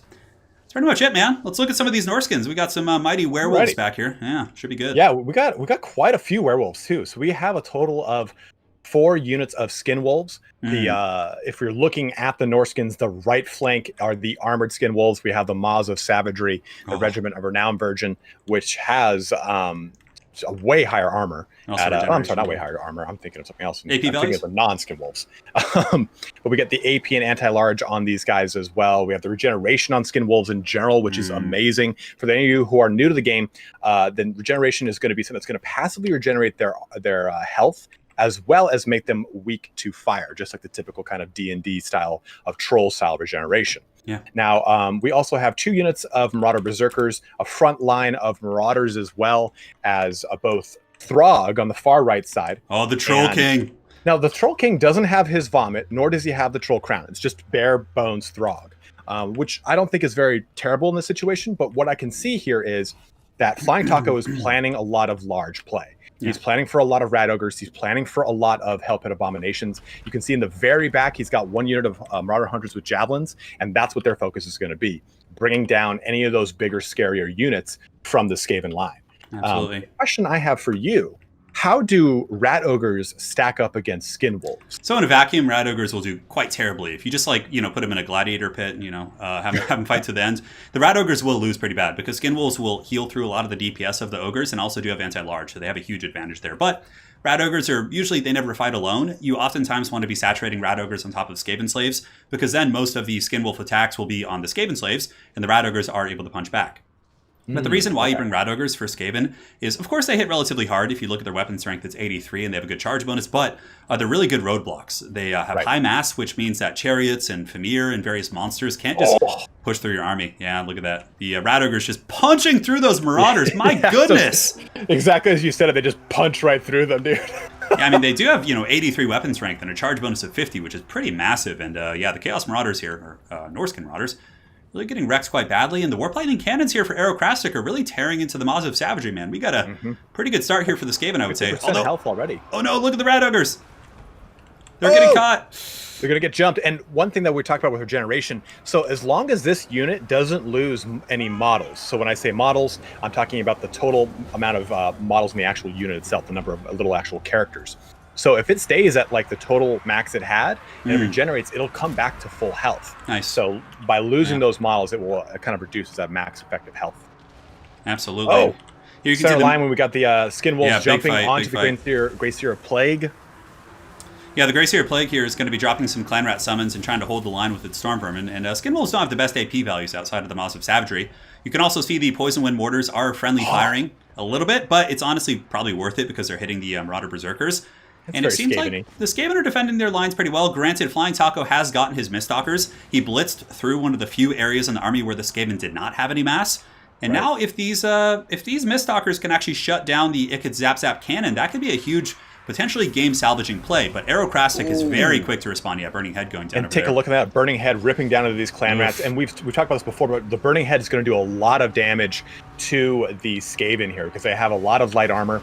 We also had Fireball and Cascading Fire Cloak as well in Flying Taco's army, so he can use those as kind of either a really nice damage ability with the Fireball, or at least adding a 1-2 punch with a nice buff up in a radius around it. A really good salvage though here in the back, because the Miststalkers did come in to try and shut down the Warp Lightning Cannon, but Aero was able to rotate the Hell Pit Abomination, also get his Plague Monk Sensor Bearers who have good AP and Discourage, and he's going to be breaking off these very expensive Elite Miststalkers very, very soon. Granted, Norska is kind of collapsing a little bit. I mean, there's Marauders coming from all directions, and it's really going to force the Skaven into a Death Star situation. So this is a really close game, but I do think that the Skaven are slightly ahead as it currently stands. I agree too, and the Marauder Hunters with Javelins are way out of this fight. If they had been a little bit closer, they could have at least done some range play into that Plague, or the Greyseer with Plague, that was in the front line for a lot of it. And that's what the Javelins really benefit in. They can really chuck over the front line, do a lot of AP anti-large damage. Not a ton of AP damage. Ooh, big Burning Head coming down as well. Yeah. Another one, even just kind of crisping through things. Yeah, that one didn't do too much damage, and something we should also probably articulate is that in the most recent patch, so how it used to work, if you casted a Burning Head, and let's say it hits your own troops, right? It will still do friendly fire damage in the current patch, but the debuff that is with spells like Curse of a Bad Moon or Burning Head, it no longer applies the debuff to your own troops. So for example, if Norska casts a Burning Head on its own Marauders, they will not take the discouraging effect from the Burning Head, if I'm not mistaken. I'm not sure if it works with the burning effect from that, but basically if there is a debuff on a spell, it won't affect your own troops. Friendly fire damage still will go through, but that has been changed in the other light there. But look at the Duel of Duels, man. Throg versus Hell Pit Abomination. And that's great too, because Throg is really going to benefit in this fight, right? He's got that AP, he's got that anti-large. Even though the Hell Pit Abomination is probably one of the most disgusting things in the Warhammer universe, it's still doing pretty well in this engagement here. Hornblood Zone for the Gracier Plague to come into it. A nice fireball come in, probably going to right in the rear of the Hell Pit Abomination, who does have regeneration, so it does have a weakness to fire damage, and the Shaman Sorcerer has Kindle Flame, which will also increase that resistance every time. Is it every time it's cast or every time it hits? So every time you cast a spell, it triggers fire weakness to the entire enemy army for a period of time. And look at Throg taking down the Hell Pit Abomination, getting very low, but Aerocrastic with some really good control, also using the Unholy Clamor, which is the Bell ability on the Grey Seer to buff its leadership to keep it from breaking. Another big issue for Norska, and it might not look like one, is the fact that Aerocrastic has gotten back 5 of his Poison Wind Warders on the kind of periphery of the battlefield. Yeah, so they could start really nuking the big pockets here. But Throg is really going to have to put this game on his back. Granted, there's regeneration on both sides, but I think that this Skaven probably with the Hell Pit healing. Oh man, look at this in the back. Couple Famir fighting the Hell Pit. Yeah, going right for it. And like you said, I mean, there are still so many more Skaven on the battlefield, and also there's some Storm Vermin on the battlefield, which is going to eat up pretty much everything left that is of decent health in Norska's army. The Marauders are not going to be able to really deal with that too well. There's too much big, scary things, I think, for Flying Taco to really deal with succinctly. Yeah, and the Hell Pit Abomination got its too horrible to die proc. So Hell Pit Abominations and Hadras, their procs are a little bit different, but the Hell Pit Abomination has an ability that when it gets very low, it has a regeneration proc where basically it's called too horrible to die, and this bad boy can heal up pretty heavily.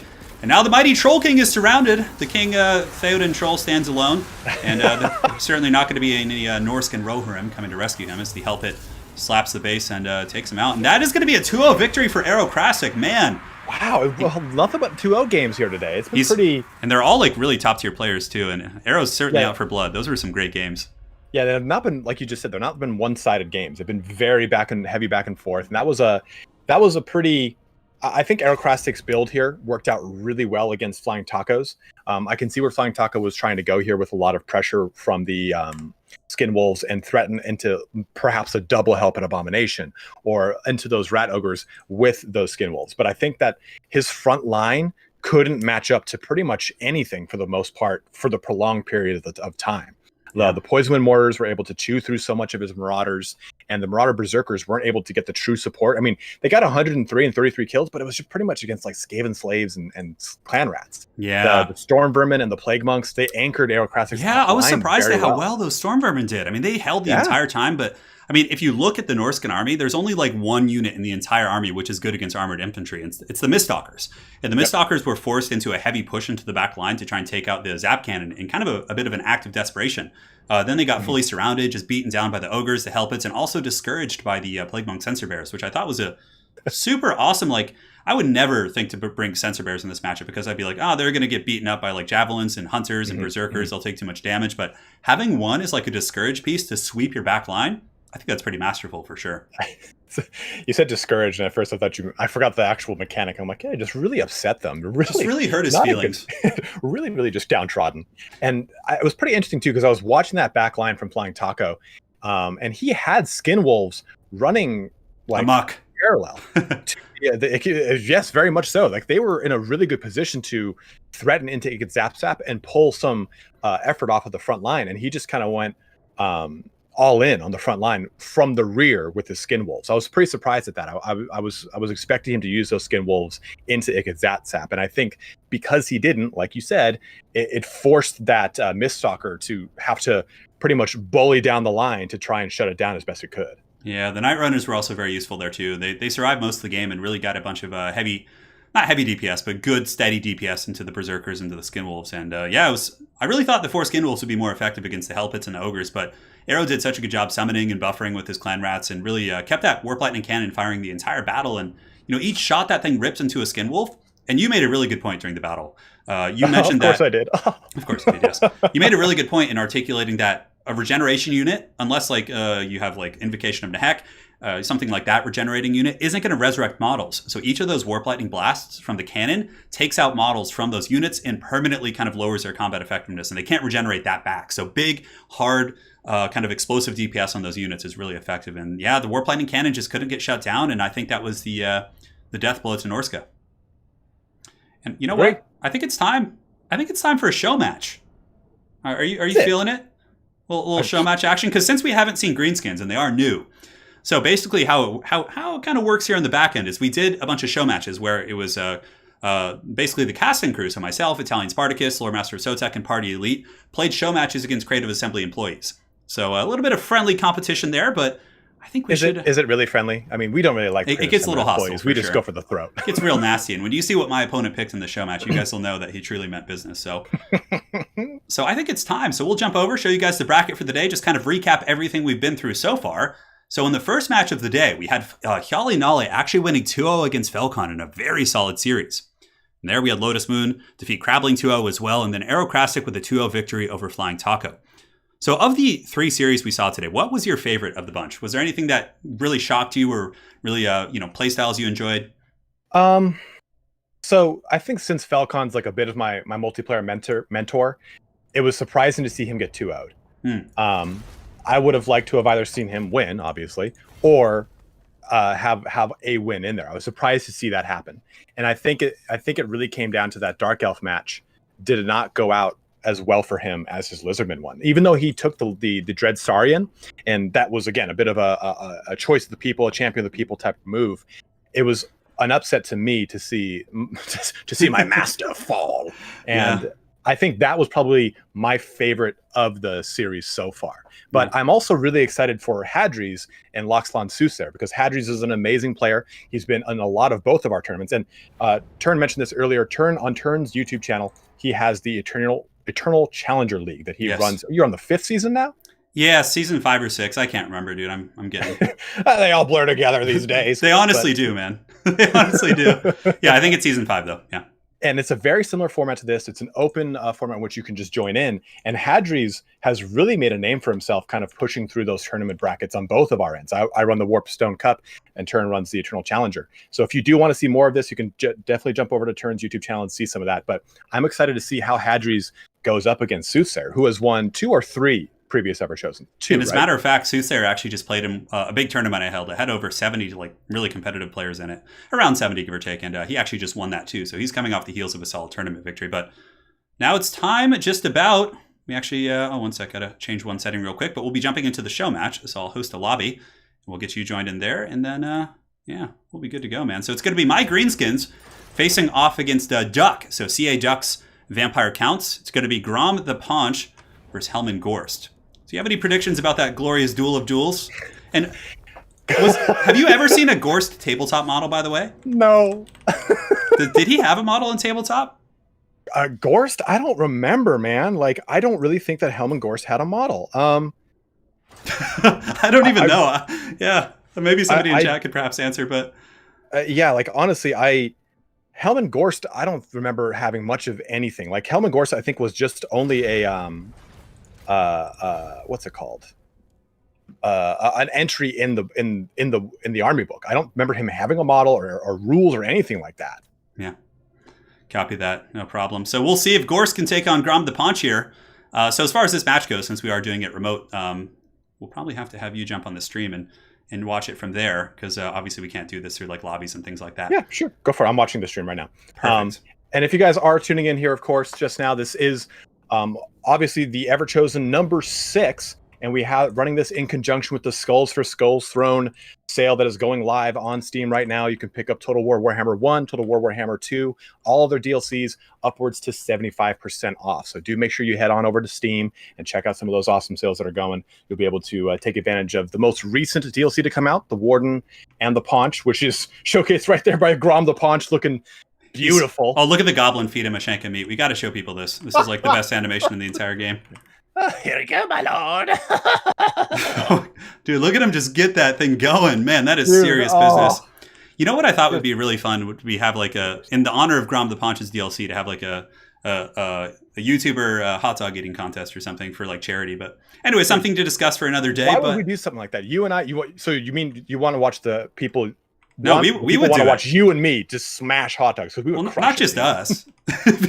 We get some other folks too. It'd be great. But something to talk about for another day. But as far as this matchup goes, it's going to be Grom the Paunch on his mighty chariot, and we're facing off against CA Duck. So Duck is going to be playing the Vampire Counts, and he's coming in with Helman Gorst and a Winds of Death build. So truly a hog wild build. Not only is Helmengorst coming in, but he also is going to be trying to cast Winds of Death.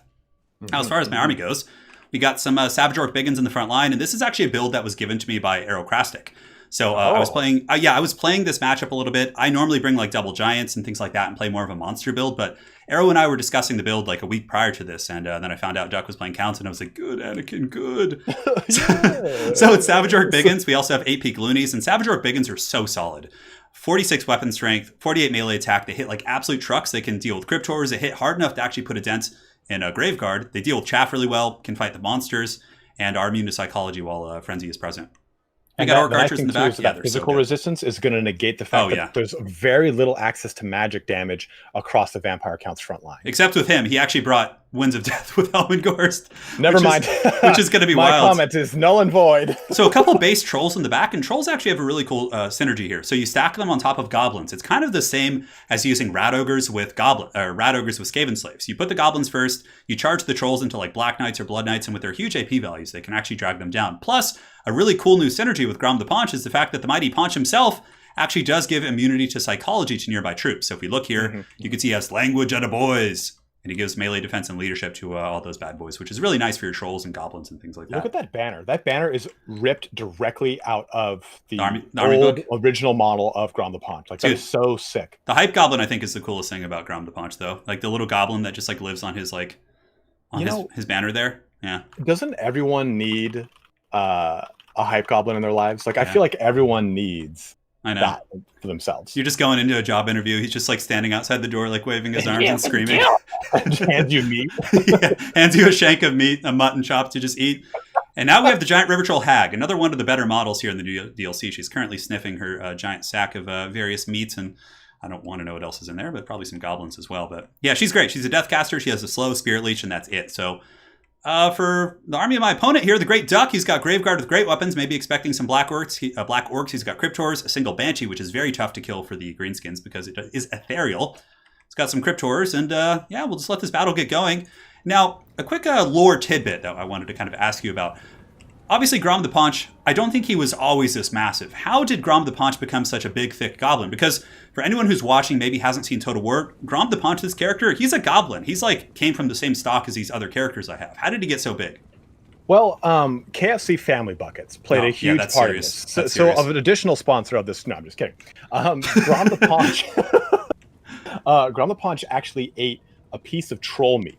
And trolls having regenerative capabilities, and this is weird. I mean, goblins aren't known for being this portion of the orc society that eats a ton of other creatures. Orcs have a very weird, I guess, throw using the word dichotomy in their society, where snotlings are eaten by squigs, orcs eat squigs, and then like goblins are somewhere in that food chain eating other things.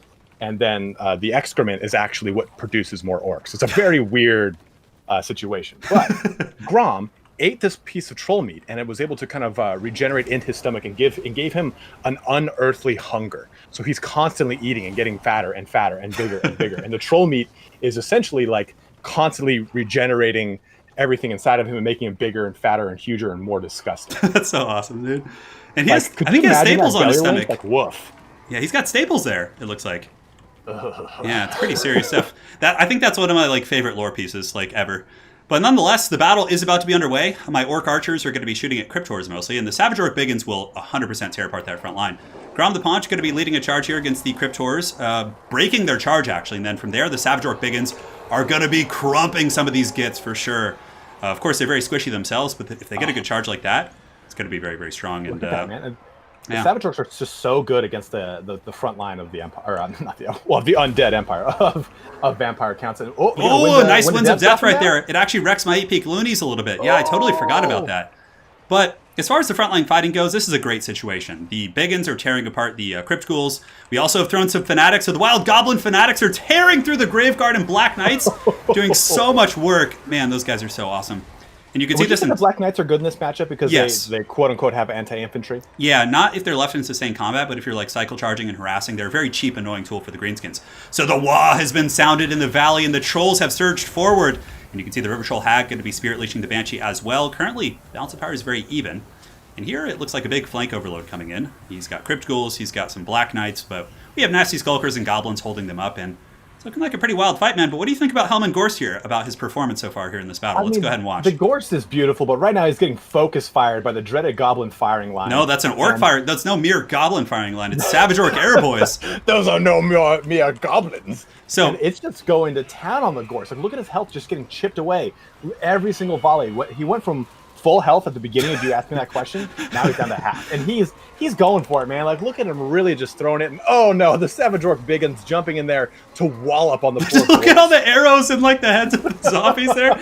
And apparently, if you guys don't know this, Helman Gorst is like this haggard necromancer lord, but those are his brothers. The zombies pulling the front of the car are his brothers. And yeah, that's pretty much kind of a telling of how Gorst usually does. As far as the rest of the battle goes, balance of power is massively in the favor here of my greenskins and Grom the Paunch. Grom the Paunch just riding over the remnants here of these Black Knights, eating shanks of meat all the way to the bank. And the Savage Orc Biggins are just now starting to break, which is pretty insane, especially with Grom the Paunch giving them extra immune to psychology. And the Troll Toll's been paid, man. It's been paid. So score 1 for Everchosen casters, score 0 for CA is what it's really looking like to me. I mean, the fight's not over yet, but... Look at more Fanatics coming in. The Fanatic Balls do so much damage against the Graveguard and also tear into the zombies, and it wouldn't truly be a greenskin experience if they didn't also hit some of my Savage Orc Biggins, but more or less, my Archer line in the back has been stabilized. The Biggins were able to out-trade the entire front line. Trolls, with their AP, dealt with the Black Knights and also really were able to pound out some of the Graveguard, and Grom the Paunch just, you know, he doesn't do magic damage, but he's got that lucky banner giving him some melee attack and damage resist, and down goes the Banshee, my friend. I was going to say, yeah, that lucky banner really does give him a ton of stayability, or the ability to really just kind of be a lot stockier than you would normally see from a chariot unit. Yeah. And with the new Greenskins update, we now get every single different type of WoW flavor per the individual lords. But those that's only in campaign, come into multiplayer, correct? Yeah, it's only in campaign? Correct. Right. Mm-hmm. Which is unfortunate, but I think it's really cool. It's like Grom the Paunches, his heals, his army. What are some of the other cool WoW abilities from... So Grom the Paunch in campaign, his unique WoW basically heals his entire army.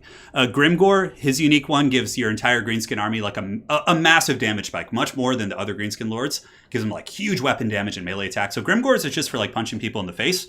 Paunch is for healing. Skarsnik actually buffs ranged units with his WoW, so like your Goblin Archers and your other things like that. Azag makes it so your entire army causes fear and terror, which is insanely good.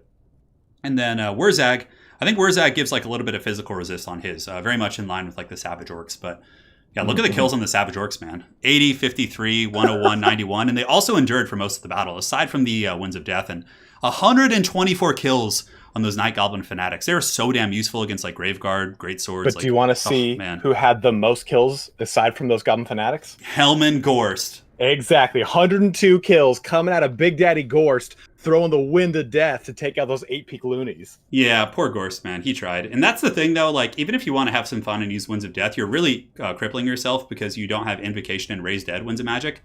So, and normally, like, with vampires, you would be able to, like, summon zombies. And I know it looks like it was, like, obviously a really rough matchup for the vampire counts, but they can win this one, and I have seen them do okay. But, yeah, Helman Gorst certainly is not your champion if you want to be consistently winning in tournaments. Although there are a couple niche matchups in which Helman Gorst can be okay.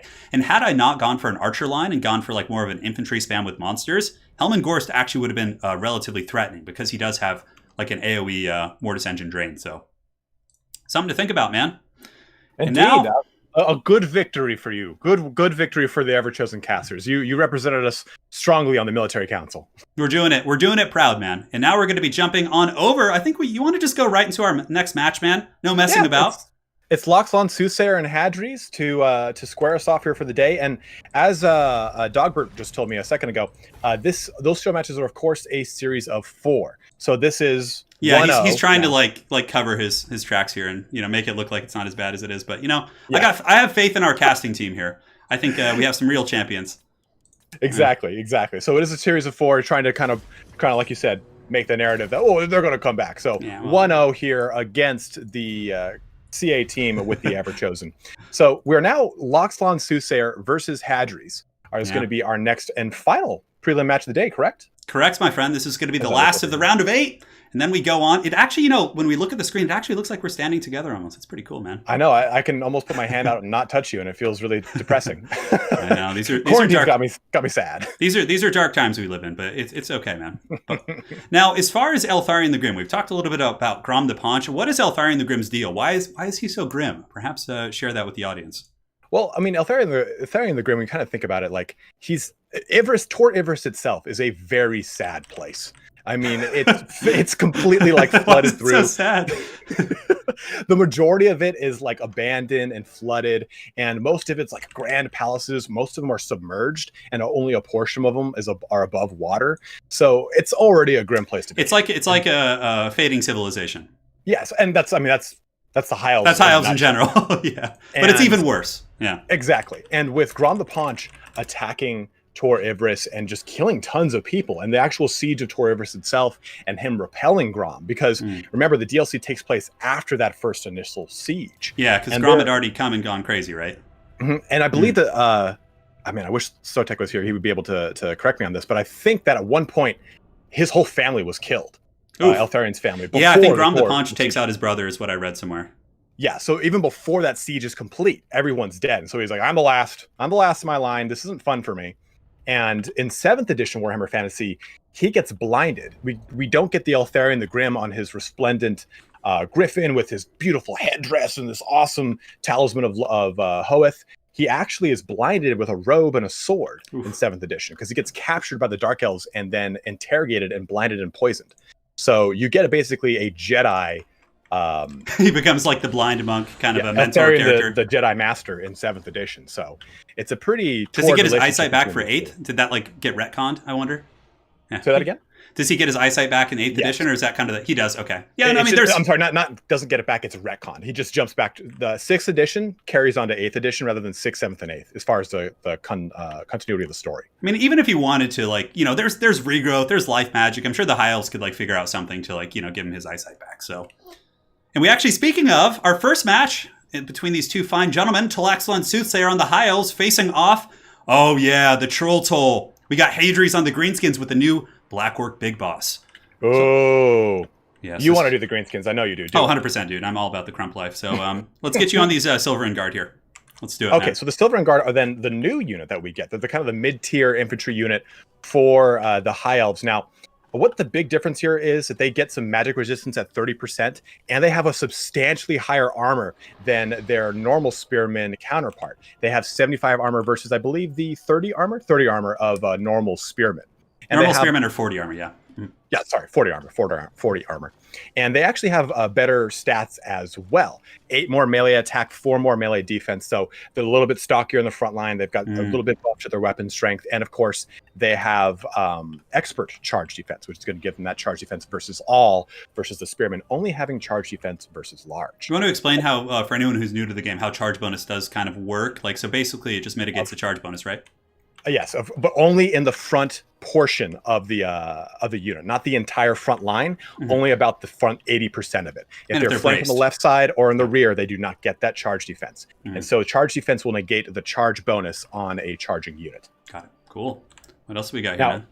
The rest of it, we have got, looks like some Lothern Sea Guard, which are going to be pretty solid in this matchup because they'll also bring some anti-large to the table, as well as their ranged capabilities at 165 with a backline of normal archers, nothing special there. A right flank of some Dragon Princes, then Alariel the Radiant, which is a really strong pick almost always. You can't go wrong with Alariel or Teclis. In this case, we have Alariel with Faw's Protection, Earthblood, and then the Star of Avalorn for some great healing ability. And lastly, Loxlon Soothsayer has brought a dreaded Star Dragon. Now, in lore, don't Star Dragons like hunt or like battle the Dread Saurians, or don't they have like some sort of a kind of an archaic relationship between those two monsters? With the Dread Saurian, I actually don't know that. I have not heard that one. Yeah, I could have sworn I read somewhere, and perhaps somebody can let us know. But I think like the Dread Saurians were like kind of created to hunt down like the biggest and strongest of dragons, which I think is kind of a cool tidbit. That is some new lore to me, and I love the sound of that. Yeah, like, I don't know if that's true. They're basically meant to have kaiju battles throughout the entirety of Lustria. I'm all about it. It's so cool, man. And now we'll take a look at the Greenskins. My boys are here. Hadras coming in with the Black Orcs, who have been remodeled. If you actually look in, Ryan, and zoom in on the Black Orcs here, you'll see that they actually are Black Orcs now. They've had a full kind of a... Yeah, isn't that cool? Yes. They look incredibly awesome. So on top of that, he's got goblins, more black orcs, a big old goblin great shaman. Oh, look at him atop the catch web shrine. That is such a cool looking model on the top of the webs. Hadras, a champion of the people, has brought the new Black Orc Big Boss, yeah, the new modeled Black Orcs, and then the new Goblin Great Shaman Catch Shrine Spider. Like, I love that. It's so good. And honestly, spiders are pretty good against high elves because 150 armor is really tough for low AP archers to deal with. The spider has anti-large armor piercing against monsters. And you'll notice a lot of stone trolls. Now, stone trolls are also another very good tool against high elves because they have heavy missile resist and magic resist. So Sisters of Avalorn will barely hurt them. He's got a giant river troll hag, but more importantly, he has the new Black Orc Big Boss, who is basically the Orc Bane, and man, such a cool model as well.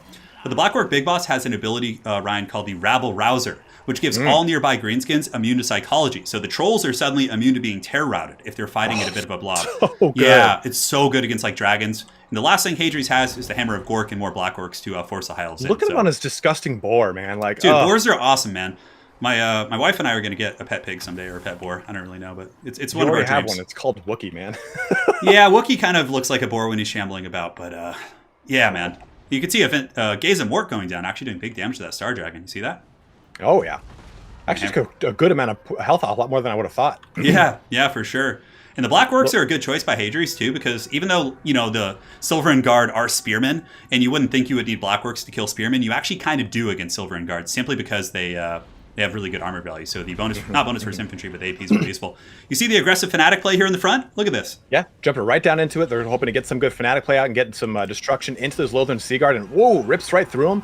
Doesn't do a ton of damage because they kind of just went right in line with their opening. Yeah. But it's traveling now into the Spearmen, doing a little bit more. But I like that kind of initial quick burst of damage there coming out from Hadras. Looks like we're going to get another gaze down onto that Star Dragon. And ooh, he matrixed that one, man.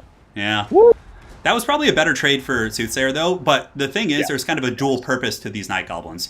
On the same note of them going up and harassing, it's also delaying Soothsayer's primary attack, which is allowing the Hammer of Gork in the back to really just start hammering into these Lothern Sea Guard and other troops. And yeah, it's really paying the Hammer of troll Gork to hammer. Yeah, it is. Look at the Stone Trolls charging down the hill, going after these Silverin Guard just here. the sideways crab trod right into them, getting right to those Silverin Guard. Silverin Guard taking that really well. They were braced, which means that they were not moving, so they were able to negate the charge bonus from the Stone Trolls and take it head on. Of course, I don't have the most charge bonus, but you can see over there on the right side, Black Orcs going right for that other unit of Silverin Guard. And as you put Turin, the AP on those guys is going to be able to do well against the Silverin Guard because there's not a lot of return AP that's going to go back into them. At 110 armor on the Black Orcs and the swooping down. Oh no, this could be really bad because the Giant River Troll Hag has an ability called Mither, which slows it down. So he Spirit Leeches the Black Orc Big Bosses in there as well. Stone Trolls and the big old Goblin Great Shaman's going to be coming in. That was a huge misplay by Soothsayer, and it may cost him the game. Yeah. It's got Earthblood and Star of Avalorn dropped onto it. Frost Protection as well, trying to mitigate some of that damage coming out, but it's hot and heavy. Everyone is all in on the Star Dragon, and that's going to be a huge loss for Loxlon Soothsayer right now. It'll probably survive when it breaks, so it'll like run back through the Spearmen. There it goes, like but that's still a huge win for the Greenskins. Being able to take out that dragon, a big misplay, landing it right in front of the one unit in the Greenskin army that can slow you down. I think using its breath attack and maybe charging the Black Orcs on the flanks would have been more effective for sure. But you know, the one thing that's going well for Sooth is all the archers are still shooting. Yeah, and it also forced out that the Star of Avalorn and the Stone Trolls, which fled a little bit ago, do have regeneration, so they're able to get some health and now come back in and help out this unit of Black Orcs on the right side to take out the Silverin Guard. And look at what's happening in the back over there. It looks like the Dragon Princes were able to take out the Hammer of Gork, which is a pretty big loss for sure, but still nothing near the value of the Star Dragon being kind of taken out here. And Spirit Leech is going down from the Death Hag, and the Stone Trolls are like all more or less healthy. The Black Orcs have pounded the Silverin Guard to dust. And that was a pretty good breath attack right on top of the Goblin Great Shaman doing some solid damage. But I still think the Greenskins are in a very commanding position this game with the Star Dragon engagement. And also, something that's a little bit less obvious is how the Black Orcs are progressively winning all of their melee fights and taking very little damage in return. Very much so. And one thing we've been kind of saying all throughout the day, so if you are new to the game, whenever Turin or myself say very good breath attack, we're talking mainly about the orientation of the breath on the target in hand. So if it's right above a single entity or one unit that is only one model, like the Goblin Great Shaman, standing directly above it will maximize the amount of damage you can get. Or if you're standing next to a larger block of infantry, standing abreast of it and shooting down the length of the infantry unit maximizes the amount of damage. You can really see another swooping down onto that hag from the Star Dragon yet again. Yeah. And this is a good play from Sooth. I mean, the Star Dragon does do fire damage, and of course the River Troll Hag is weak to fire, being a regenerating troll. So Sooth one of the first plays here that might really be able to get him back in the game. Despite taking out the Hag, though, more or less, he's still actually behind on the Bounce of Power, and that's because the Troll Toll has not been fully paid yet. Yeah, these Stone Trolls are so healthy, plus they're also immune to Psychology because Hadras is doing such a darn good job keeping the Black Orc Big Boss with them. So they're not going to be terror-routed by any sudden dragon attacks. And really, I mean, Lothern, Seaguard, and Archers, they will be able to wear down Trolls eventually, but Stone Trolls with their missile resist and armor are barely going to be taking any damage from those Archers, all of whom are very, very low on ammunition at this point. So do you think in this matchup, a single, if not multiple unit of Sisters of Avalorn was really necessary? That's the thing, though. The Sisters of Avalorn do fire damage, which does do extra against Stone Trolls, but they also do magic damage. So then the magic damage is mitigated by the 30% magic resist of the Stone Trolls. And on top of that, the Stone Trolls have really good missile resist. So Sisters actually aren't super effective against Stone Trolls. What you need to deal with Stone Trolls are Fireborn are super good. Fireborn can actually run them down very effectively. Star Dragons, Phoenixes all do great damage against them. So the Star Dragon is one of the biggest tools, but it got shut down early, so you're kind of seeing the result of that. And like you said, those Black Orcs still really girthy and juicy on the right side here. Going to get a charge on those Silver and Guard whenever they can actually get over there. One thing I've noticed that this entire fight is Hadras has really been on the ball with his Spirit Leeches. Yeah. You can see another one's being dropped from the Star Dragon, but he got one on the Dragon Princes in the initial portions of the fight when they were charging down the Fanatics, and he's been dropping non-stop Spirit Leeches on the Star Dragon to really try to counteract the healing that Loxodon Soothsayer has been trying to do to keep that Star Dragon afloat. Star of Avalorn dropping down here to try get a good Alpha Strike onto this Goblin Great Shaman, but it is an Alpha Strike that needs to work because they are completely surrounded right now, and the back line of the Lothern Seaguard is getting picked apart by some Black Orcs. Yeah, Black Orcs, Big Boss is back there, and it looks like the ultimate Troll Toll is going to be paid here by the Star Dragon, I would imagine. Granted, I mean, if Sooth can break the Goblin Great Shaman and maybe Cycle Charge and keep that Dragon alive, maybe there's a hope for him in this game, but the Stone Trolls all being immune to Psychology from the Big Boss is going to be really nasty. And this is pretty much it. I think if the Star Dragon gets taken down here, it's over, but it looks like Sooth might be able to get away with it. The Trolls are trying to chase. And you look at the Bounce of Power kind of creep ever so slightly back towards the middle, man. And if he can get that Goblin Great Shaman, it'll be a pretty big blow to their leadership. But again, they still do have that very healthy Black Orc Big Boss. Yeah, he's kind of like a second Lord. Like, he has the Encouragement Aura. He's about as tanky as a Lord with like 3,000 HP. And the Black Orcs are going to be really tough. And Stone Trolls, obviously, they don't want to be fighting a dragon, but if it's as beat up as that Star Dragon is, they should be fine dealing with it, to be honest. Alarielle is just driving her talons into the Goblin Great Shaman over here. Wouldn't it be funny if Alarielle like swooped over and just snatched the goblin from the top of the shrine or something? She bit the head off of it herself, like Ozzy Osbourne. I mean, what if she actually got caught in the web? Like, Alarielle's flying and then she flies and the spider web like catches her bird or something? She just gets stuck there. Oh my god. Man.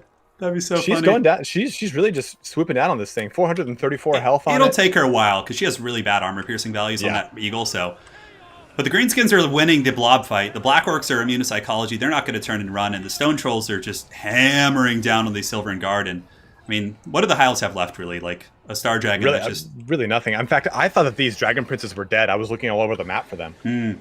Star Dragon shattered too, man, so that's not coming back. And Hadras coming in with the steel Stone Troll chair. Stone Troll Steve Austin. Definitely doing some good work there. That was pretty good, right? That was good. That was perfect. Dude, Hadras' build was like... for a WWE call-out. Well, there's been some steel chair references, but the Black Orcs, like Hadras' entire build was designed to beat a Silver and Guard build. Like, yes. It was designed to beat a build that was Silver and Guard and Archer based. And like he just like mind gamed it perfectly and brought the perfect build and was also able to get some really good plays as well. But granted, the misplay from Sooth in the beginning, I think, cost him the game. I think if the Star Dragon had been healthy and safer, it would have been a closer game and maybe Sooth could have even won. But in that case, Hadras capitalized and played really well the rest of the game and made him pay the Stone Troll toll, man. It was great. I mean, that Mither ability is so strong. That's 72% reduction to speed and charge bonus, correct? Correct. But the thing is about Mither is that it's... one sec here, just updating the scoreboard, is that, yeah, like, there wasn't too much follow-up. I mean, the Stone Trolls could follow up, but had the Dragon been taking safer fights, like on the flank and things like that, I think it could have been, even if it had been Mithered, it would have been able to get away or pull through its own spears, but it dove right into the center mass of Trolls and into the Spiders' kind of its assault range, at which point it got poisoned on top of the Mither, so it was basically had, like, 6 speed or something. And, yeah, that was one of the more punishing elements for sure. That was brutal. So for anyone just leech onto it, Mither, everything. Yeah, no, dude, just so much follow up. There wasn't even any Daka or like missile play. It was just straight up like troll clubs. Yeah. Yeah, it was just nothing but troll tools, as you've now said quite a few times. Yeah, it's so good. I love it. Yeah, that's one of the best shows like ever made. So let's take a look at the bracket for today and see what's happened so far. If we transition over, you can see we haven't updated the final bracket yet. We will do that as soon as the series is concluded. But we do have Falcon and HjalleNalle who played Lotus Moon, Crabling, Aerocrastic, and Taco. The winners of those games will, of course, be advancing on. And now we're in our last best of 3 here for the day. Potentially the last game here with Hadras pulling victory. Will the 2-0 curse be broken? What are your thoughts, man? I don't know, man. Hadras played that last game so well. Like, I mean, everything just felt like a well-oiled machine coming out of him. Yeah. Like, he had those Spirit Leeches on lock. He really used that Alpha Strike to his advantage on that Star Dragon. Like, everything just moved so well. His build was amazing, and the way he really approached Loxodon Soothsayer, which is, this fabled, dreaded force of old, right? I like that. Who everyone kind of fears. Mm-hmm. Like, he did a really, really strong display out the gate here. Mm-hmm. But we're coming into the second match. Hadras is now on Dark Elves, and we have Loxodon Soothsayer playing the Empire, and he is quite amazing on Empire. He's done some really amazing builds, like in the previous Everchosen. What was it, the previous one? He's played Empire in like every single Everchosen he's ever been in. Yeah, so. He did an amazing one where we thought he was going to lose. He had a lot of Knights of the Blazing Sun and Empire Knights and a Warrior Priest running around against a Beastwind army, and he just did an amazing job of keeping so much pressure from so many different angles. So Loxodon Soothsayer is really not out of the fight, but Hadras is playing a pretty tight game. They're both on their main factions here. So Soothsayer I would consider him to be an Empire/Lizardmen main. Those are probably his best factions. And here, of course, we have Hadras playing his main faction. He's always been a Dark Elf main. Really, really nasty with them. We've seen him perform very well against top players with his Dark Elves. So I would imagine it's going to be a very much cat and mouse skirmish game. I think we're going to see Outriders facing off against Repeater Crossbows, Scourge Hunter Chariots trying to harry and harass Empire Knights. I think it's very much going to be one of those kind of games. But we are loading into the match. 100% the same thing. Like, I definitely think we're going to see a lot of Cav coming out of Loxodon Soothsayer's Empire. Absolutely, brother. And this is actually one of my favorite maps, too. The Tower of Hoth is so nice. So we'll be switching. I totally agree. It's like my favorite map probably in the game. You can actually get troops and like go through the little walkway, too, over by like where the tower entrance is. And you can like hide stuff in there. It's pretty funny. You rarely see it in like tournaments, but you can do it. Yeah, it's really funny. Oh, yeah. I'm just moving over here on the map. I can see the line, the border ends over there. I've never gone in there. So I'll talk about the proud sons of Sigmar, Please. The mullet people. So we have Balthazar Gelt. He's going to be coming in actually with Final Transmutation. I was really expecting like a Franz character here to maybe like fight Malekith, but instead he's going for a much wider build. And Balthazar Gelt is really cheap. So getting Gelt Daddy lets you get a very, very wide army. But he's got Final Transmutation as well as the Piercing Bolts. Aside from that, Empire Knights, Empire Knights into the sunset. They're not going to win fights on their own, but the Empire is very much like a jack of all trades faction, which if you effectively mix those pieces, they can become very strong. So Empire Knights, State Troopers, he does have these silver bullets, a great cannon, and a couple Outriders as well. So Outriders are quite good here. They can outrange the Repeater Crossbows, I think. I think Repeater Crossbows are 115. Yeah, they are. So they can outrange them, they can shoot Mancores, monsters, they can chase Scourge Runners with good AP values, and really prosper. That's pretty much it for the army. Empire Knights, Outriders, State Troops, Gelt, and a cannon. Yeah, that's it, man. So let's take a look at the Elf army. Yeah, I mean, Hadras' army is also pretty simple, but I think it's a pretty interesting one as well. He's got a front line here of Dark Riders with Peter Crossbows, so he's going to be trying to threaten into that Outrider play that he knows is probably coming his direction, or at least try and threaten any of the larger creatures from the leadership portion of the Empire, such as, well, Balthazar Gelt, which is not necessarily a large creature, but it's also going to be well against Empire Knights, just try to do some good harrying damage. But then he's got a nice front line, or I guess core of Blackguard of Nagaron. So a lot of AP anti-large coming out of these guys. Stocky 100 armor, immune to psychology, a lot of great things coming from them. And then check this out in the back. Witch Elves. Tons of Witch Elves. Now, they're going to be able to effectively lock things down with their special poison, which is going to pretty much keep things in place. So the Magnus of King will rampage things, reduce their melee defense and speed. So he can use these Witch Elves to lock down any charging elements that come in range of his 3 repeater bolt throwers, which can swap between anti-large or anti-infantry ammunition. Then in the air, we have a Feral Manticore, followed by a Supreme Sorceress of Beasts, which has both Transformation of Cadon as well as Flock of Doom. Now, Flock of Doom is going to be pretty good in this engagement because it does a lot of damage to lightly armored state troops. So we'll see how this kind of plays out, but I think Hadras is going with a little bit of a narrower force. Oh, yeah, very elite, very elite. Mm-hmm. That I think will face some issues with all of the mobile elements from Loxodon Soothsayer's force. And I'm really interested to see how he's going to be using these Witch Elves and Repeater Bolt Throwers in conjunction, because it's going to be a lot of pressure on his very narrow line. To be frank, I'm actually quite concerned for the army of Soothsayer. I think that Hadras has, again, picked an army that's very good against what Sooth wants to be doing. Like, if Sooth wants to commit those Empire Knights, he's going to have to worry about being rampaged. The Black Guard are waiting for them. The Black Guard can easily hold back state troops. And if Sooth wants to play the skirmish game, he's going to lose that too, because the Repeater Bolt Throwers will outrange the Outriders, will pound them down. And also, he does have the Dark Rider support. I think that as far as the armies go, I think that if Hadras does play a very tight game, doesn't let things get caught, or kind of gooned out by like final transmutations, he should be in a slightly advantageous position. However, a big however, Balthazar Gelt, if, for example, the Dark Elves get into a blob with their Black Guard and their characters, a single overcasted or regular casted final transmutation could simply end the game. So you'll certainly see, my friend.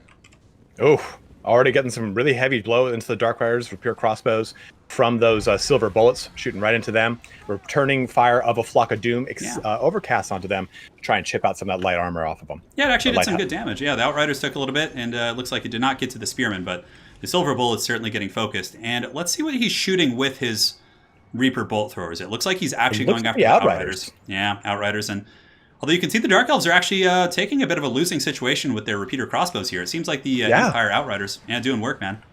Yeah, they're really chipping away at them pretty handedly. Like, I mean, every single volley is just pushing them heavier and heavier. Like, now this one is below 50% health. The Silver Bullets now have a pretty strong firing line, doing a lot of damage to the Black Guard of Nagaron over here. Yeah, absolutely. And I think based on Hadras' army, he maybe should have deployed a little bit further back, too. Because he has, like, massive artillery advantage here, right? So deploying so close to the white line here, or the edge of the line, allows the Empire to close the distance a little bit quicker with their, like, handgun units, which actually are doing really good work and, making me eat my words as these Dark Elf forces are being overextended. I do not know what Hadras is doing with those Witch Elves, though. Yeah, he's going fisticuffs right there with those Spearmen. I mean, maybe he's trying to bait out a charge from the Empire Knights. Now maybe get a good rampage off of them to bring in with the Black Heart of Nagaron. But, I mean, that cannon is also just shooting willy-nilly. One of the Repeater Bolt Throwers is down. They're about to get a charge on the right flank from the Empire Knights. The Black Heart of Nagaron and the Witch Elves moving to try and counter that charge and at least screen it out. And it looks like they do effectively screen that out, which is good, which means the Bolt Throwers are still shooting. Up in the sky, the Frail Manticore is actually hunting Balthazar Gelt, but Quicksilver, his mighty Pegasus, is much faster than the foul Dread Beast Manticore, so he is able to escape that. The Witch Elf play, though, definitely a little bit questionable, sending it into those Spearmen and also letting it get hammered by those Cav. But the Black Guard have now gotten in, and for the most part, Hadras is doing a decent job defending his artillery pieces. It doesn't seem like any of the Empire Knights have gotten through, but I think Sooth is actually pulling ahead a little bit in this game. That would be my assessment at this point. One of the issues here, and it's good that Hadras is pushing his Witch Elves into the Silver Bullets, but the Silver Bullets have just now dealt a crippling blow to those Repeater Bolt Throwers. So one of them is now offline. That's actually a really big catch, though. The Witch Elves getting the Silver Bullets down is huge, but the Empire Knights may come in and be able to peel them off with a little bit of state troop support and some swordsmen, because Witch Elves are super squishy, but that's a really big catch, getting rid of those units, and it may be what Hadras needs to get back in this game, which currently in the beginning with a couple small misplays, he started kind of dropping the balance of power, but he's creeping his way back here, and he does have his second Manticore summon, it looks like. Take a look at this second in the center here, though. We got that final transmutation that just did a lot of damage to the Black Heart of Nagaron, and the Supreme Sorceress is very low on health here, looking like she's probably going to get almost mucked up by those swordsmen. And the Empire Knights were going to get a good charge on the rear, but they kind of got caught over here with these Witch Elves as well. Oh no, and some Empire Knights were able to get on the Reaper Bolt Throwers in the back. They're shut down there. Granted, the Dark Elves did get a great engagement versus the Empire Knights by the forested area of the map, but the Bolt Throwers being shut down is definitely quite painful here. But it looks like the Dark Elves are starting to pull back many of these engagements as the Empire Knights and the Swordsmen are getting very low. But look at Gelt going in for the kill on the Supreme Sorceress. You see this? Dude, the melee Gelt. It's the new meta, man. I know. You were in for it. You were talking about it yesterday. Oh no! Broken. Do you see what just happened to Gelt, though? Yep. Now he is rampage locked on the floor here with a feral Manticore, and his health is tanking. Man, what a good play! Witch Elves are going to rip through him. So Hadras saw that happening, and he rotated his Witch Elves over and was able to get Gelt. That's so painful. I mean, man, that's terrified. He is terrified. Yeah, he's terrified, but he's actually broken too, which means there it is. The Manticore probably will not be able to chase him off because it is summoned and will disappear. So Gelt will most likely come back. Man, I know that was he traded his Supreme Sorceress for it, who is now back online with very little health, way in the back there by the cannon, which is pivoting to try and shoot at her. Yeah, the cannon's still shooting, I think, from the tree line over there. But, Gelt is broken, but he's going to be rallying here, which does give Soothsayer a huge breath of air, because it means in the late game he could have another final transmutation. Empire Knights in the back are charging into these Dark Riders with the Repeater Crossbows. Black Guard are still kind of healthy, and Honestly, this is very much a dead even game. I think a lot of it will come down to whether the fact Hadras can stabilize his bolt throwers. Yeah, he's got 2 units of Blackguard and Agron with great health here. The Witch Elves have rampaged both this unit of state troops in the dead center, the Blackguard of Nagron coming into the rear of them. You've got 1 unit of repeater bolt throwers back online. Even that one that first broke out look is at the now back cannon online as well. So it's pretty interesting that the initial portions of this fight were not very awesome for Hadras, but he's really pulled back on this and done a lot of really good moves to screen out a lot of these big scary charges and keep his army intact. Oh, did you see that in the back? Go well. So Balthazar Gelt just caught the Supreme Sorceress of Beasts and was able to take her out. She had rallied, and he came in with his mighty Pegasus and was able to claim victory in that engagement. I was watching the Dark Elf backline. You were watching that. You were watching the engagement that actually mattered, the proper stuff. Well, I mean, melee Gelt, that's the new meta. That's what matters. And Hadras is able to stabilize, it looks like 2 bolt throwers. One of them only has a couple of crews left. Blackguard are holding off spearmen. Witch Elves are tearing through the state troopers, up to 116 kills. And many of the Empire forces are being pushed back. However, the Empire still does have Gelt. It has its Great Cannon, and it also has its Outriders, which might be enough to actually pick apart Hadras here in this 4th quarter. Yeah, it'll be interesting to see, because now that those repeater bolt throwers are on a full 3 engines of war here, we'll see how they're going to be able to do some damage. They're moving back a little bit into this defensive cordon, and we still have those Outriders, like you said, shooting into the Blackguard of Nagron, but they're still both in pretty good health. It's going to be interesting. Yeah, it looks like we have 74 Blackguard right here, 63 right here, protecting 2 bolt throwers, and you can see that Soothsayer is actually sending in some spearmen, very much trying to shut those bad boys down. And his ammunition is running a little bit sparse on some of his Outriders, which is certainly problematic because, I mean, Gelt and like Swordsmen and Empire Knights are all horrifically terrible in combat against Blackguard. Now, what Sooth could have in his back pocket, I don't know about his Winds of Magic situation, but if he has rationed his Winds of Magic well, the Dark Elves pretty much have like a blob style of play left. All they have is like Blackguard. They have to stay together lest they be picked apart. So if he's able to come in with like a huge final transmutation and just nuke those guys, that could just be an absolute Bane backbreak. Just Batman just being lifted up and dropped there. And yeah, we'll see though. Born we'll see. Darkness. Yeah. And the nice thing too is that Feral Manticore is the actual Feral Manticore, not the summon. So that thing's going to be in it till it rampages off or gets completely shot down. So, and we can see the silver bullets are trying to choose it as a target. Oh, dude, good catch. You saw the silver bullets are still alive, and they have huge ammo too. That could actually be the game winner. Yeah. That's huge because they can just hammer their volleys those guys. Are going to be devastating to pretty much everything left on the field right now. You know, something else I failed to mention is that I think this game's 100% over, and I think Sooth wins because, final transmutation is going to be punishing here, but also the Great Cannon in the back is still here. So the Empire could quite literally just disengage everything. They could run in every direction, and the Great Cannon with that much ammo left, if the Blackguard had to march towards it, there's no way. They would just get wrecked. So I think that the mighty Meme Lord Gelt is going to be breaking the curse of 2 today. As melee Gelt, new meta, man. I'm sticking with it. He's just been doing his thing. I mean, he originally got in a pretty scary engagement with some Witch Elves and a Feral Manticore, but at the end of the day, he was able to then go finish off the Supreme Sorceress of Beasts. He got a nice final transmutation to shut down that final Reaper Bolt Thrower and finish off a unit of Blackguard of Nagaron. All that's left is this pretty mangled one of 51 units and this Feral Manticore, which is kind of getting picked apart by some Outriders. Yeah, so, these Blackguard are just getting peppered from every direction. And look at the proud sons of Sigmar, these state troopers fighting against these elite warriors and just holding their own. That's why the Empire's just like the coolest faction, man.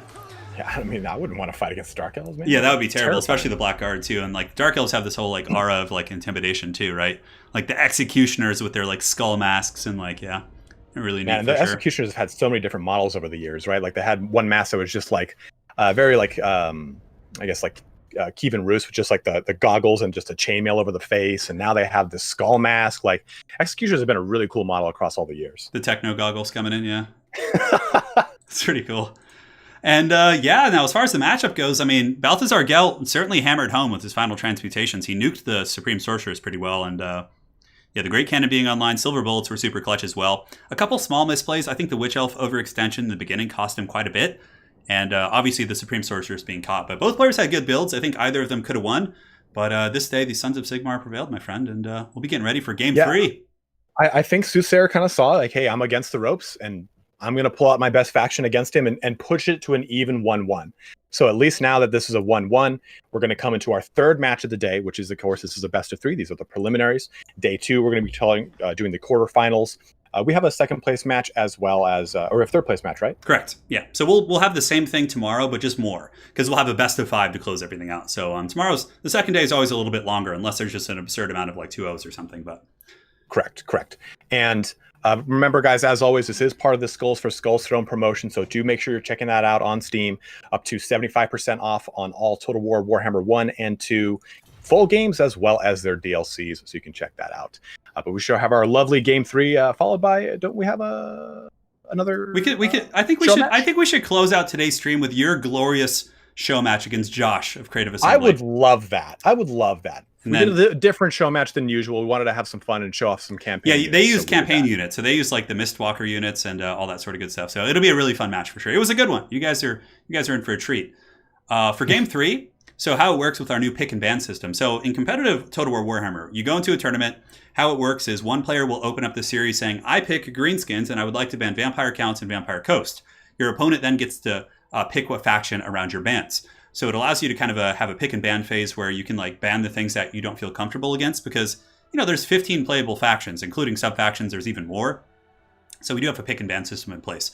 Now, if it goes to a rubber match in a best of 3, Ryan, basically how it works is one player, so Hadras in this case, I forget if it's the top or bottom player of the bracket, but Hadras will then pick 3 factions. He'll say, my picks are High Elves, Skaven, and Tomb Kings. Soothsayer will ban one of those 3 things and pick a faction of his own, and then Hadras will pick from the remaining 2. So currently, Hadras, he picked High Elves, Skaven, and Tomb Kings. So I think I would wager that Soothsayer here is going to come in with a pick of greenskins. I think he's going to go greenskins, actually. Although, I don't know. Yeah, because Soothsayer is a really good greenskins player. In a couple of my tournaments he's played in recently, since the new DLC has come out with Grom the Paunch, he's played a lot of greenskins. So I think we will see that. But that's just my guess. I don't know. Maybe Lizardmen too. But if he's playing High Elves... Hadras is on High Elves, Skaven, or Tomb Kings. So Lizardmen against Tomb Kings is a really tough matchup. So he could ban Tomb Kings and pick Lizardmen. But then he's stuck against like Skaven too. Yeah. So Hadras, picks 3. Yeah, they're talking about the rules here. So let me go ahead and clarify this. Like focusing on what they're saying. Like, what is it going to be? I know. So Hadras picks 3. Sooth picks 1 and bans 1. Then Hadras picks. Just clarifying the rules for the players, no problem. God, I just looked at your mullet. Oh my god, it's really bad, dude. It's really bad. The mullet from the front doesn't look as bad because like it kind of like looks like if you just like cut this off, like suddenly like I have a decent haircut. It's like it's like whatever, just kind of a mid-range haircut. But then you release the beast, the flowing thing in the back here, and if you actually look from the side, that's where it's like it's worst.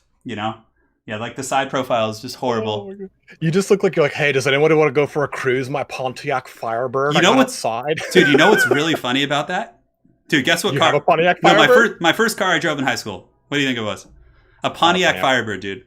Dude, absolutely. You didn't know that, did you? You might have told me when we were in college, but like it makes sense. Wait, didn't you have it when we were at CLU? Yeah, I did. I had a 2000 Pontiac Firebird. It was midnight blue. It was navy blue, right? Oh yeah, we used to drive it and blast some Van Halen and AC/DC. It was good times, man. But dude, just coming out with like your Letterman jacket, throwing like the shotgun at everyone. The thing is in high school though, my high school you weren't allowed to have long hair because it was like they had like a strict dress code and everything. So I couldn't like grow my hair out like this, unfortunately. But I totally would have rocked it. Yeah. Did you go to class though with shades on and a toothpick in your mouth and just be like, whatever? No, because I didn't really have the '80s look back then. Like, I just had like a I played football and I just had like a short haircut. It wouldn't have made sense really. Oh yeah, all American track and field, so super modest about it. Like, oh yeah, I played football. It's not a big deal. Yeah, long time ago. But I was actually kind of inspired by the mullet. I mean, obviously a bunch of '80s pop culture stuff inspired it. And Joe Dirt was one of my favorite movies as a kid. I love that movie. But also there was I forget his name, but there was a track and field athlete in America who. He's like a miler, like he runs the mile like competitively, and he has like a glorious mullet, and when he runs it like flows in the wind, and I was like, oh hell yeah, I gotta get on that train. So yeah, it's pretty good, man. It's pretty good indeed. Oh, this is so good. I love it. There might be a treat in the store for tomorrow though, because you're rocking the mullet tomorrow, right? Yeah, and I will. Well, I have no choice. It's my actual hair, so. Yeah, I know. I just didn't know if Anna would be like chopping that thing off as soon as you get off air. She's like, sit down, I'm chopping it off. No, she actually doesn't. My wife doesn't mind it too much. She's kind of come around. When she first saw it, she was very shocked.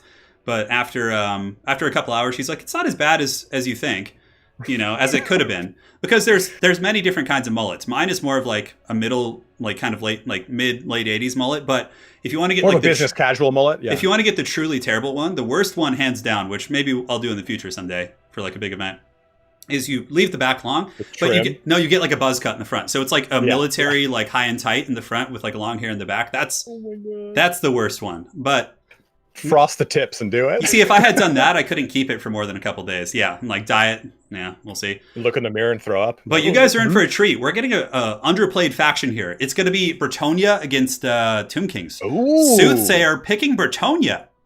Yeah, he banned Skaven and picked Bretonnia against Tomb Kings, which I think historically has been a relatively hard matchup for the Bretonians. So for the lady, man, think about it. For the lady, Bretonians got a lot of really cool tools here. They got access to a lot of cheap fire arrows in their peasant bowmen. Yeah, but they're not like that good against constructs is the problem.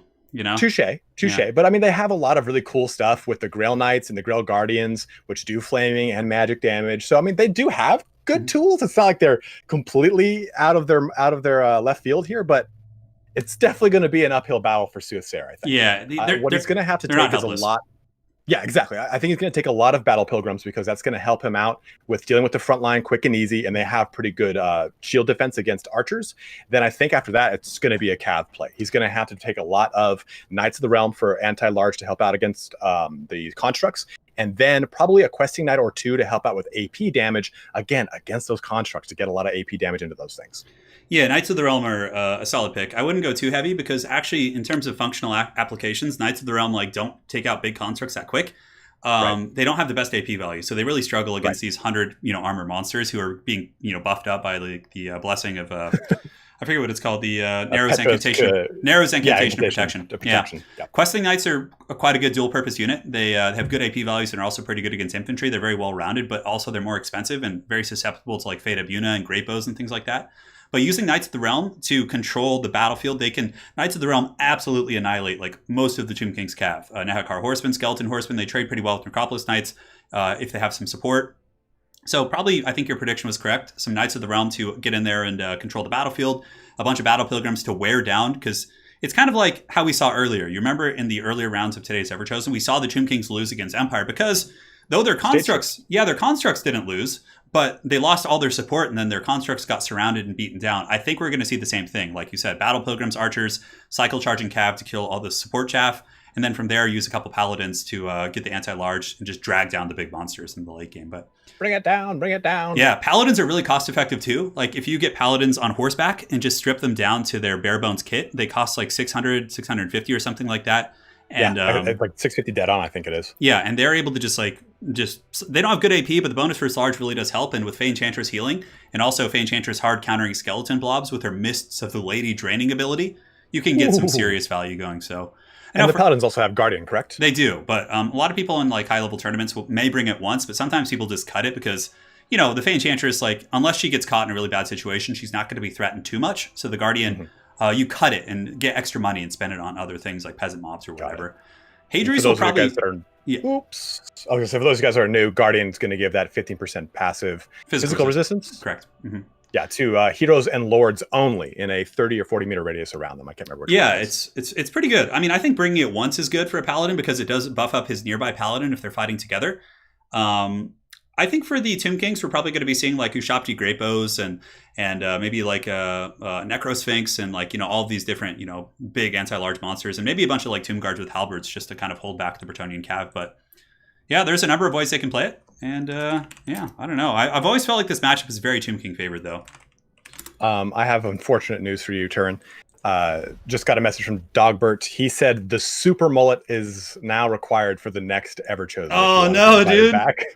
So you guys have to understand this thing was a commitment. At the last Everchosen, I promised you guys that I would have this, right? Like I promised I would have it. And since then, I haven't gotten a haircut. Like it was like as of like 3 or 4 days ago, it was like down to my eyes, like literally like down to my cheeks, and it was pretty miserable to be honest, but I don't know. I wouldn't know what that's like anymore. I don't have hair, so it must have been a really great experience to wake up in the morning and feel hair over your eyes versus me wake up in the morning and go, where's my hair? Just rubbing it for good luck. Yeah, I don't know. I could do the super mullet. It could happen. Dude, that's so bad, though. That's like, this one I could at least keep for a while and like enjoy it, but that one is just so shameful that like my wife won't even want to be seen in public with me, I'm going to go out. Can I go with? You may not go with. You may stay here. Yeah, that's going to be rough. I don't know. We'll see. I could do that. Maybe I'll like grow for the next time. My chops aren't too long either. like the mutton chops. So I think next time I'll let like my sideburns grow like all the way down to like my beard. What's that face you're making, dude? Sotech just said, tell him it's the ever mullet. We need it. I know. You will never financially recover from this. I know. Now if I appear without one, I'm just going to be like guilted into oblivion, which sucks. But hey man, you wear the mullets and I'll wear the ridiculous costumes. Yeah, tomorrow I think you have something in store, right? I don't know. Maybe. Who knows? Yeah, okay, well, could be anyone's guess. Make sure to tune in tomorrow. 9 a.m. Pacific Standard Time, same place. Sparty's going to have something to sport tomorrow as well, so we'll see. Check my Amazon shipment. Yeah, got to make sure it's coming in, but it's going to be good. But yeah, the buzz cut one, I would show it on stream, but obviously we're not on my own channel, so I would show you guys what the super mullet looks like the buzz cut one, but it's pretty wretched for sure. Yeah, it's and horrible. We're just waiting here for Hadras to finish his army composition. We're not just sharing all this love about because we feel like doing it. We're not just talking and overlooking the gameplay. Currently, the players, obviously, it's a best of 3, and the winner of this, we can take a look at the brackets once again. So if we go to the glorious Everchosen bracket, the winner of this will be advancing on to face Aerocrastic. And again, with the current format of the Everchosen, it may be subject to change in the future, but currently the top 4 are invited back. So they're fighting for not only elimination in this tournament, but also for a spot in the next Everchosen potentially. So it's pretty big business here. And some solid performances, man. Some big upsets today for sure. We had some good performances from new players. So Lotus Moon, of course, was not in previous Everchosens, nor was Crabling. But Lotus Moon with a good 2-0 performance. And Hadras has also not been in Everchosen before. So if he's able to pull off this win against Sooth, we'll actually have Falcon and Soothsayer, our two of the most prolific Everchosen champs, eliminated in the round of 8, which would be quite an upset for sure. 100%, man. Yeah. So we'll see. We'll see what happens. Looks like the players may be asking some rules questions here. You actually had me really nervous when you mentioned that. James has no, because you were like, I got some really unfortunate news. Like the stream crashed. I was like, no, don't say it. You've been talking to no one. Yeah, just ranting for like 30 minutes here. Oh, dude, that would have made me so sad. No, we're all good. And for you guys who are just tuning in or wondering this whole time, who are the people that you're listening to? I am ItalianSparticus. I have my own YouTube channel called ItalianSparticus, but Turin has his own YouTube channel as well, and it is just called Turin, Turin. I believe that Dogbert will be sharing that in Twitch chat, so you can have a link to our respective channels. I cover a lot of lore, campaign, as well as the Warpstone Cup competitive league. But Turin covers a ton of multiplayer battles and as well as great breakdowns on how to really get into the game from a competitive standpoint, as well as his fabled Eternal Challengers League, which is, again, it's on its 5th or 6th season here. So if you want to see more competitive multiplayer, please head on over to Turin's channel. You can always see that kind of popping off at any point of the day. Dude, who needs a hype goblin when I have you, man? You know? Dude, I'll always be there for you, bro. I'm like terrible at promoting myself, so I do appreciate that. And I'll feed you the meat shank whenever you want it. just the hot dog. All right. So we're here in the battle, man. It's time. We have Bretonnia versus Tomb Kings. I am so excited for this matchup. And it looks like we have an Aero Titan as well, or an Aero Titan. We call it an Aero Titan because in a couple of our previous tournaments, Aerocrastic, who has actually advanced on to the next round, uses it quite a bit. So in the community, it's very affectionately called the Aero Titan, at least by a couple of us. But I'll talk about the Bretonians. How about that, man? You ready? Do it. All right, do it, please. So for Bretonnia, we have the Holy Wardens and Battle Pilgrims. So again, going to be taking that same tactic that we saw earlier. To defeat the Tomb Kings, you wear them down at the heel, I guess, or the ankle, or whatever metaphor you want to use there. But you take out the Skeleton Spears and Tomb Guard using your Battle Pilgrims, who are actually quite solid. They're immune to psychology, pretty good leadership by Bretonian standards, and relatively high DPS with 32 weapon strength, even higher when Frenzy is active. He's got a Grail Relic as well, or Reliquary. I always mangle that one, but this is a really cool... Grail Relic, you're good. Grail Relic, yeah. And this bad boy does give immunity to psychology to all nearby troops and leadership. So Bretonnia is notorious for having pretty bad leadership. But if you're going with Battle Pilgrims plus this, you're going to get a line that's like pretty close to 100 leadership and very tough to break. We have Knights of the Realm, Knights Errant. So it looks like, actually a hard combination of Knights. So Bretonnia has a ton of different Knights. Knights of the Realm are anti-large. Questing Knights are more dual-purpose armor-piercing. And Knights Errant are anti-infantry. Last but not least, we have the Fey Enchantress for healing. Double Paladin for anti-large... kind of escorting the Fey Enchantress there. That's terrifying noise. Yeah, and that's pretty much it. So what do we got here for the Tomb Kings? You want to run it down while the Bretonians we got approach? Some crazy stuff here. We got the Casket of Souls already shooting off over there. We got Ark in the Black on foot, so he can't be focused down by anti-large, as well as 2 Necrotechs to help out with the healing of the Hero Titan there. And we do have a Tomb Scorpion as well as a unit of Ushabti, not the archers. And in the back line, we've got a Necropolis Knight with Halberd that are really going to do well. Yeah. Again, all of the cav units from the Bretonnian, aside from Grill Knights and Guardians, which I did not hear. The questing Knights are going to be the hardest matchup for them probably because they're 110 armor, so they actually trade very efficiently with Knights of the Realm. And for the rest of it, it's just Skeleton Spearmen, and then we've got some Carrion. So we have a bit of a Death Star, and the Casket of Souls is going to be launching down range, and it now with its more improved range, and as you can see, man, it already just chipped a ton of damage into those Peasant Bowmen, and it missed the majority of the shots. So it's going to be able to chunk out damage, and the Skeleton Spearmen should be able to hold the line long enough for the Tomb Scorpions to do quite a bit of damage here. It's a good thing the Bretonnians brought these quote-unquote elite troops. I hesitate to call them elite, but I mean, they're immune to Psychology while their Frenzy's active, plus the Grail relic does give them immune to Psych as well. So basically, the Battle Pilgrims should be able to hold while being beaten down by the big old Laser Eye Titan there. Spirit Leech going down, it looks like, on the Paladin on the flank as well as on the Fey Enchantress, because the Titan does actually have Spirit Leech himself. He has a couple bound spells, which is very cool. But the frontline fighting is about to be underway as the glorious Battle Pilgrims, and in lore, don't they actually like steal things from Knights? Aren't they like kind of kleptomaniacs or something? Actually, I don't remember the lore for Battle Pilgrims because they were only added in one of the most recent editions. Yeah, they're pretty freaking cool. They've never got an 8th edition update, so it's a long time since I've read a Bretonnian book, but that used to just be men-at-arms, strictly just men-at-arms. They're cool units for sure. And engaging against spears, they're going to have a super favorable engagement, but the Casket of Souls, like you articulated early, is just doing massive damage, and you can see over here, Hadras, much like the Vulture of the Carrion, is just waiting to poach on these Peasant Archers with his Carrion in the back, but the Bretonnian Cav are trying to get around the flanking. You can see, look at the Fey Enchantress right now, and those Knights of the Realm looking to Alpha Strike in the back line here. Yeah, that's what I was going to say, is that they have this huge pocket that's moving around the left side of the Tomb King's line with the men-at-arms looking to kind of pin things down.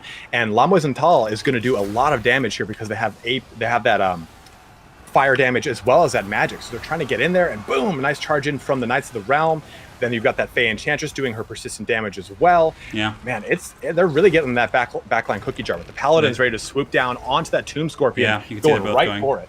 It was a little bit of a misplay there. Hadras did miss the charge on the Necropolis Knight, so they took the full brunt of that charge. Fey Enchantress does have an AoE aura that not only drains health from units, but it also lowers melee attack by 5. So the Necropolis Knights and the Titan and all those different units are going to be slightly debuffed. However, the big old Aero Titan here, or the Aero Titan, I'm so used to calling it our kind of pet name for it that I forget its actual name. But this is a big presence to deal with. It's going to be very tough to take down, especially with Necrotect healing. But let's revisit something that's very underrated, but also very essential here in this battle, as the Battle Pilgrims are grinding through the Skeleton Spears in the front, and on the flank as well, many of the Tomb King's supporting elements are just being kind of hammered down by some of these brave Knights of Bretonnia. As the questing Knights, yeah, look at them get on the Skeleton Spearmen there. That should lead to their demise. We'll see.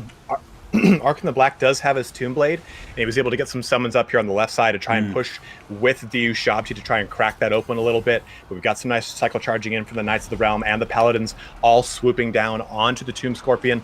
You can see that they're trying to just get this thing out of the way as fast as possible. Like we talked about earlier, Ushabti summon 2 behind La Moisental, looking to threaten them with a lot of AP anti-infantry damage there as well. Pronunciation's solid, man. Yeah, and the Holy Wardens, I always just call them the Holy Wardens because I can't pronounce the last part, but they're immune to Psychology. They're going to take forever to break. Currently, even after being battered and fighting big monsters, their leadership is still 66.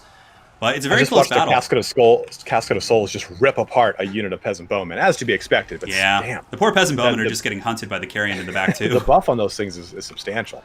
But look at this, man. The Bretonnian Paladins are starting to wear down this Tomb Scorpion here. It's getting very close to the danger zone. And the big old Titan here is still in good shape, but the Titan's kind of one of those things that has so much damn health that you want to save it for last. Just kind of finish off everything else and go for the Titan. Kite it as best you can because it's very slow, but definitely want to save that for last. But yeah, it's a close battle, honestly. Could go either way, I think. That's a really good point, and that's something that it's always kind of like we make the joke or the distinction of the Distraction Carnifex, which is a 40k turn. But using these big Hero Titans and kind of pushing them into your line, it can be easy to focus them down. But like you said, it's slow, it's cumbersome, it's not going to do a ton of damage after it's used its bound spells. You can really ignore it and try to use Crumbling against it by killing the rest of the army and not even really having to deal with it. Those big, scary units aren't always your big focal points. The other things that support it are really the things you got to take out at the knees. It's kind of like the Rogue Idol as well, something you just kite. But honestly, even though the Bounce Power is a little bit Tomb King favorite, I still feel like the Bretonnians certainly have some good teeth here. As the Casket of Souls is low, the Tomb Scorpion is pretty much on death's bed here as it does disintegrate and go back to the dust from whence it came.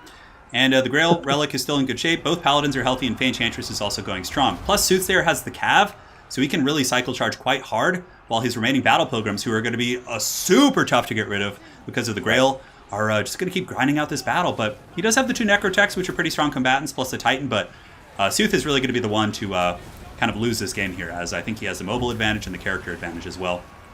And the Necrotect has a passive ability because of its armor, correct? The Vambraces of the Sun? Yeah, it'll buff up the Titan, making it tougher to kill. That's why the Titan's armor right now is 115 instead of a 100. But look at these Bretonnian Knights surging out, going after the Tomb Scorpion, which is being healed, but there's a lot of anti-large and AP here, plus the Paladin and the mighty Unicorn of the Fey Enchantress. And as we've articulated before, with the most recent patch, we can now see exactly how much health is being healed. So Restore is healing 960 hit points. So it is a little bit less than, say, like a Regrowth or an Earthblood, but it's still a great way to heal. It's one of the only ways to heal outside of the actual lore of Nehek. Absolutely. Something else to articulate, too, for anyone who's new to the game is the fact that basically units that are not undead have a leadership mechanic. So if you look at like Battle Pilgrims, when their leadership goes below 0 for a couple seconds and stays there, they'll actually turn and start running. But undead units do not break. How it works with them is their leadership goes below 0 and they start to crumble, which means they take HP damage. So they don't run, they're basically unbreakable, but the downside of that being is that they do start crumbling and taking extra damage on top of that. So that's kind of how that works. But yeah, Soothsayer's kind of pulling ahead here. I mean, if you look at the Tomb Kings, Ark in the Black is being hunted down by the brave Paladins of Bretonnia. Ooh, and another Tombblade summon coming down here, just bringing up some more reserves to try and insulate some of the damage. And the big thing here is that you've got these what are called single entities. Again, just a single model here, Ark in the Black, Fey Enchantress. And by summoning this unit of Skeleton Warriors on top of him, it does kind of force you to spam right-click or attack order on Ark in the Black, or else the AI of these respective single entities will diverge and start attacking the other Skeleton Warriors. 100%, man. 100%. You can see the Brave Knights of Bretonnia are rear charging the Titan, just trying to keep it away from this main fight, because if the Titan can stand on top of Arkin... Oh. Yeah, but the Bretonnians are going crazy. Who would have thought? Really? They truly are. Just the thunderclap of their blows. You can just see it just shooting things up in the air. And the Paladins hit pretty hard. I mean, Ark in the Black is, I believe, has some decent armor, but no, he's actually fallen. So the Paladins and the Fey Enchantress take out the Foul... Is he a necromancer? What's his jam? Is it safe? Ark in the Black? Yeah, he is a lich. He's a lich. Okay. So he is one of the right hands. Well, I guess it's kind of weird to say that, but Ark in the Black is one of the best, or the primary advocate of Nagash. And after Nagash is killed, he pretty much goes on to essentially create his legacy and resurrect him with the longest long play of the entire series. Culminating in the end times and bringing him back to life. And he has like a pretty sordid relationship with Neferata, and her becoming a vampire and basically becoming the lieutenants of Nagash's army in the second coming after he is initially killed off. So Ark in the Black he's truly an evil dude. You know who's... You could say that's Corel, but Ark in the Black is a lich, yes. Look at the underrated peasants here. These peasant mobs, look how eager they are too. The peasant mobs are just like piling in, trying to get their shovels and pitchforks and rakes into the heels of that Titan there. Oh, and the Titan is going down, surrounded by Bretonnian steel. This is so awesome. And that is going to be a 2-1 victory for Soothsayer. So he's certainly coming back, trying to defend his Everchosen strap. Soothsayer will advance on with a 2-1 victory. And well played to Hadras, though, man. Hadras almost winning that series. Very, very good games for sure. You know, I said that this would be a really fun, like, culminating prelim, and I not to toot my own horn, but I was right, because I knew Hadras was going to fight tooth and nail for it, and I figured that he would take one off of Sooth in the beginning, and it ended up becoming this great series of 3 because Sooth was like, oh man, I really got to pull all stops here. Yeah, and I really like that he used not a common pick against the Tomb Kings, which had a lot of issues, and he did end up using those Battle Pilgrims and the Knights of the Realm in conjunction with the Questing Knights to pretty good use here. I mean, he did have some mischarges, and he did have a little issues with a lot of Spirit Leeches dropping down on his heavy hitting forces, but I think that Sooth was able to push it all together because of the ability for the Battle Pilgrims to just take apart the front line, quote unquote, of the 4 Skeleton Spearmen and really add a lot of pressure into that mix. I think it's really cool to see like that recipe for beating Tomb Kings, right? Like, so many Tomb Kings players are so happy to spam the big monsters and constructs that obviously the infantry gets a little bit neglected. And when it does, you know, the Battle Pilgrims and even those pitchfork dudes, the peasant mobs, are able to come in and clean them up. And then the constructs, you know, when they're fully surrounded by super high leadership units with the Grail, like buffing them up, it really gives the freedom for Bretonnia to just cycle charge them and get the good engagements. Whereas, you know, they're so busy being surrounded. The AI is changing targets. It's really, really tough. But, you know, Hadras did a really good job with the casket too. I think that was one of his strongest points here. 121 kills. It wrecked all the peasant archers who did basically nothing that entire game. And from there, he used the carrying to chase him off, but he just wasn't quite able to hold. I think Soothsayer's engagement, where he overloaded the flank with all of his knights, took the paladins and the Fae and the Holy Wardens into the back line. It just like that blob fight was just so good for him. And there was kind of the point of no return there, in my opinion. got to that gooey center right away. Yeah, it was incredibly solid. So now let's switch on over to the bracket. You guys can see the tail of the tape for day 2, which will be coming up. So day 2 is going to be HjalleNalle versus Lotus Moon. We have Aerocrastic against Soothsayer. And yeah, that's going to be it for day 2. I'm certainly very excited, man. Any predictions? I mean, honestly, we have returning champs. It's going to be great. So we got Aero and Sooth, and then Yalle and Lotus. And I think that is going to be, honestly, I've got no prediction there. I think that it's going to be a pretty interesting fight, especially against Yalle and Lotus, because Lotus, I think, like you said, he's got a lot of crazy things up his sleeve. So we should see a lot of pretty crazy stuff coming from him. And Aero and Sooth, I think we're going to see a lot of, I don't want to say typical meta builds because that kind of cheats them. I think we're going to see a lot of very well-structured, well-put-together builds that are going to be clashing head-on. And it's going to be very interesting to see that one play out. Absolutely, man. And what's really cool about the bottom side of the bracket, too, is that it's a rematch of the days of old. So when Aerocrastic actually won the Everchosen, Soothsayer before that had kind of been on a tear. Nobody had really been able to take out Soothsayer, at least in the Everchosens. Of course, in community tournaments and in other places he had lost. But in Everchosen, he kind of had this aura of invincibility, right? But then Aerocrastic came in very much an underdog, having defeated the Gobbo King earlier in the Everchosen. Really, I think it was one of the first times he was on one of the big streams here.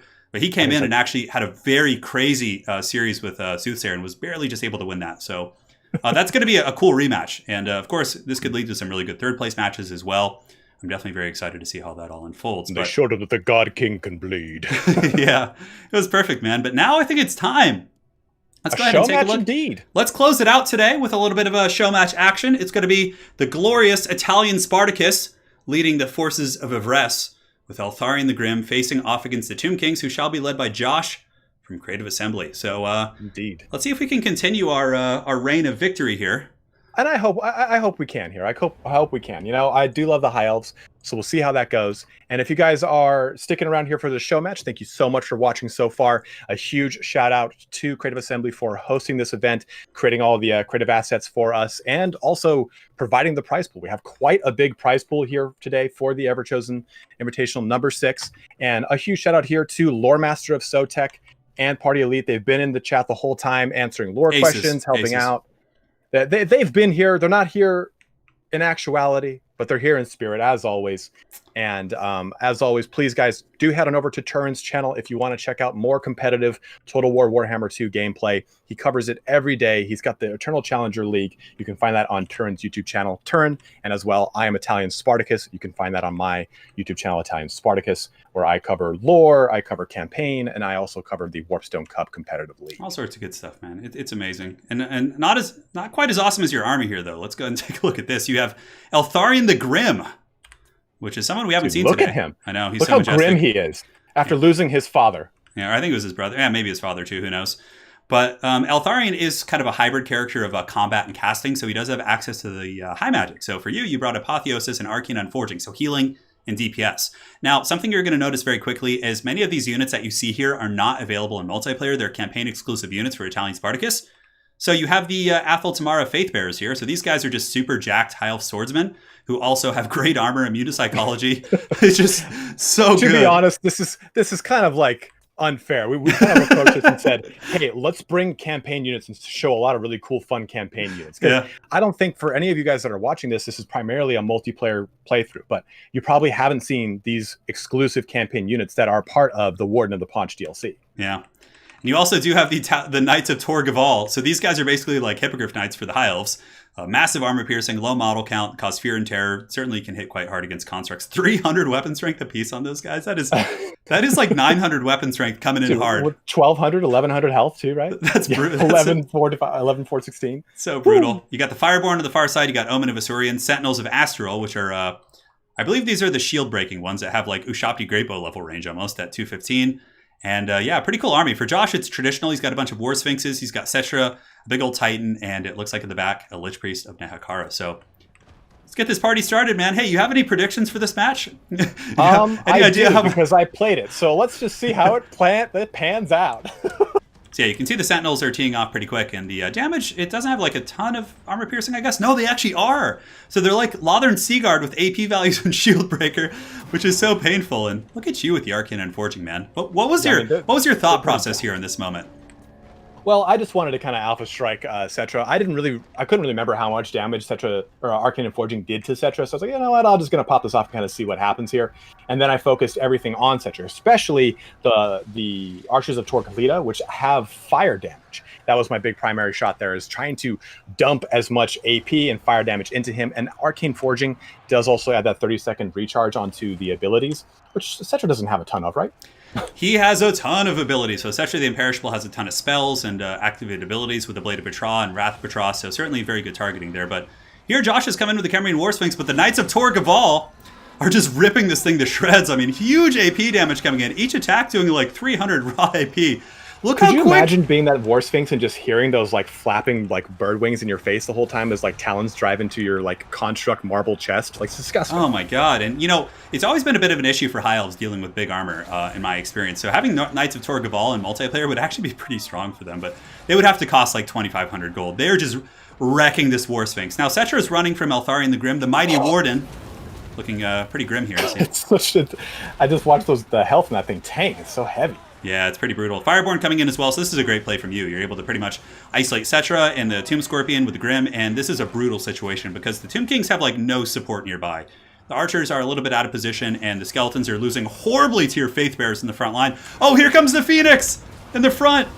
I wanted that Phoenix, man. That's the Omen of Assyrian. That is the regiment of renown of the Arcane Phoenix, and the Arcane Phoenix itself is known as the Harbinger, the Omen of Assyrian. And in the Monstrous Arcanum, you could actually select these guys, and they had 4 different upgrades that they could use. Damn. And these guys are actually pretty cool from a lore standpoint, but it's really cool to kind of see them added because their passive abilities kind of mesh well with both the Flamespire Phoenix by having this vortex effect, which is akin, I guess you could say, to the Flamespire Phoenix's bomb drop ability, and they have the durability of the Frostheart Phoenix. So they're just it's a very interesting linebackers. Addition.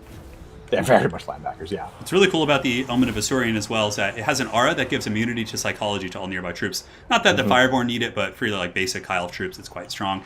But Eltharion the Grim did take out Cetra, was able to actually get him in a rear charge with a little bit of Fireborn support. But now he's going fisticuffs with a very mighty foe indeed, but Eltharion is certainly standing strong, and it looks like your front line is going well, your archers are all relatively stable, and the mighty Tomb Scorpion is being dragged down by the Silverin Guard. But man, those Knights of Tor Gaval earned a chevron. Those are no joke. Dude, I didn't realize how strong they were really going to be. I've used them in campaign, and they are really powerful. Dude, but they have like 10,000 HP. yeah, What? But just the amount of damage they were able to dish out so quickly, like, totally floored me. I was like, oh, wow. It's funny because, Like, in my Eltharion campaign, I never used them because I ended it before I got there. But had you used them in campaign? I squeezed them at the very end. I'm like, I'll put these guys in. I never really was able to focus on them. Yeah. Man, the Knights of Tor Gaval. Well, CA, if you're listening, just add them to the High Elf roster. I'm sure people will appreciate that. Yeah, I think they need to be there. And Eltharion the Grim is up in the sky as well. The Lich Priest of Nakara is being drained. And the Faith Bearers, are they unbreakable? No, they're just immune to Psych with pretty insane leadership. But 99 kills on these Faith Bearers. And yeah, just the absolute destroyers. And as the Knights of Tor Gaval continue to feast on the soul of that Titan. And I forget that the Faith Bearers have Frenzy, man. That is so strong. They do. It's actually really funny. In Eltharion's campaign, you're able to pretty much capture units from different factions with the capture mechanic, and you can give your Faith Bearers the Greenskin Wah ability or the Realm of Souls. There's all sorts of really cool stuff like that. But it's looking like you're going to win this, man. How confident were you feeling in this moment?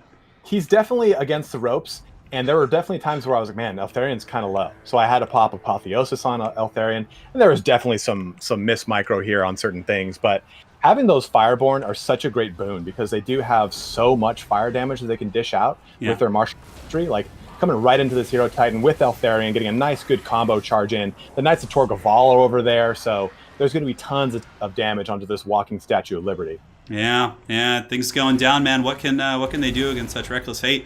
And on that note, Team Caster is 2-0, man. CA is certainly on the ropes here. 2-0 against Creative Assembly. Imagine getting beaten at the game you develop. Oh, I know, it's pretty crazy. Unfortunate. And the thing is, too, we have 2 more show matches tomorrow. We have Party Elite and we have Lore Master of Sotek playing Creative Assembly employees as well. Now, if either one of those 2 wins, it's simply going to be, they'll have no chance. So we'll see. I believe in Party Elite and Sotek. I think they're very solid players, and they're going to carry us home. Yeah, absolutely, man. 100%. I mean, nothing like a beautiful Ivris win. Yeah, it was pretty solid. I'm glad we got to see some Eltharion as well, but On that note, guys, that's going to be wrapping up our first day of competition.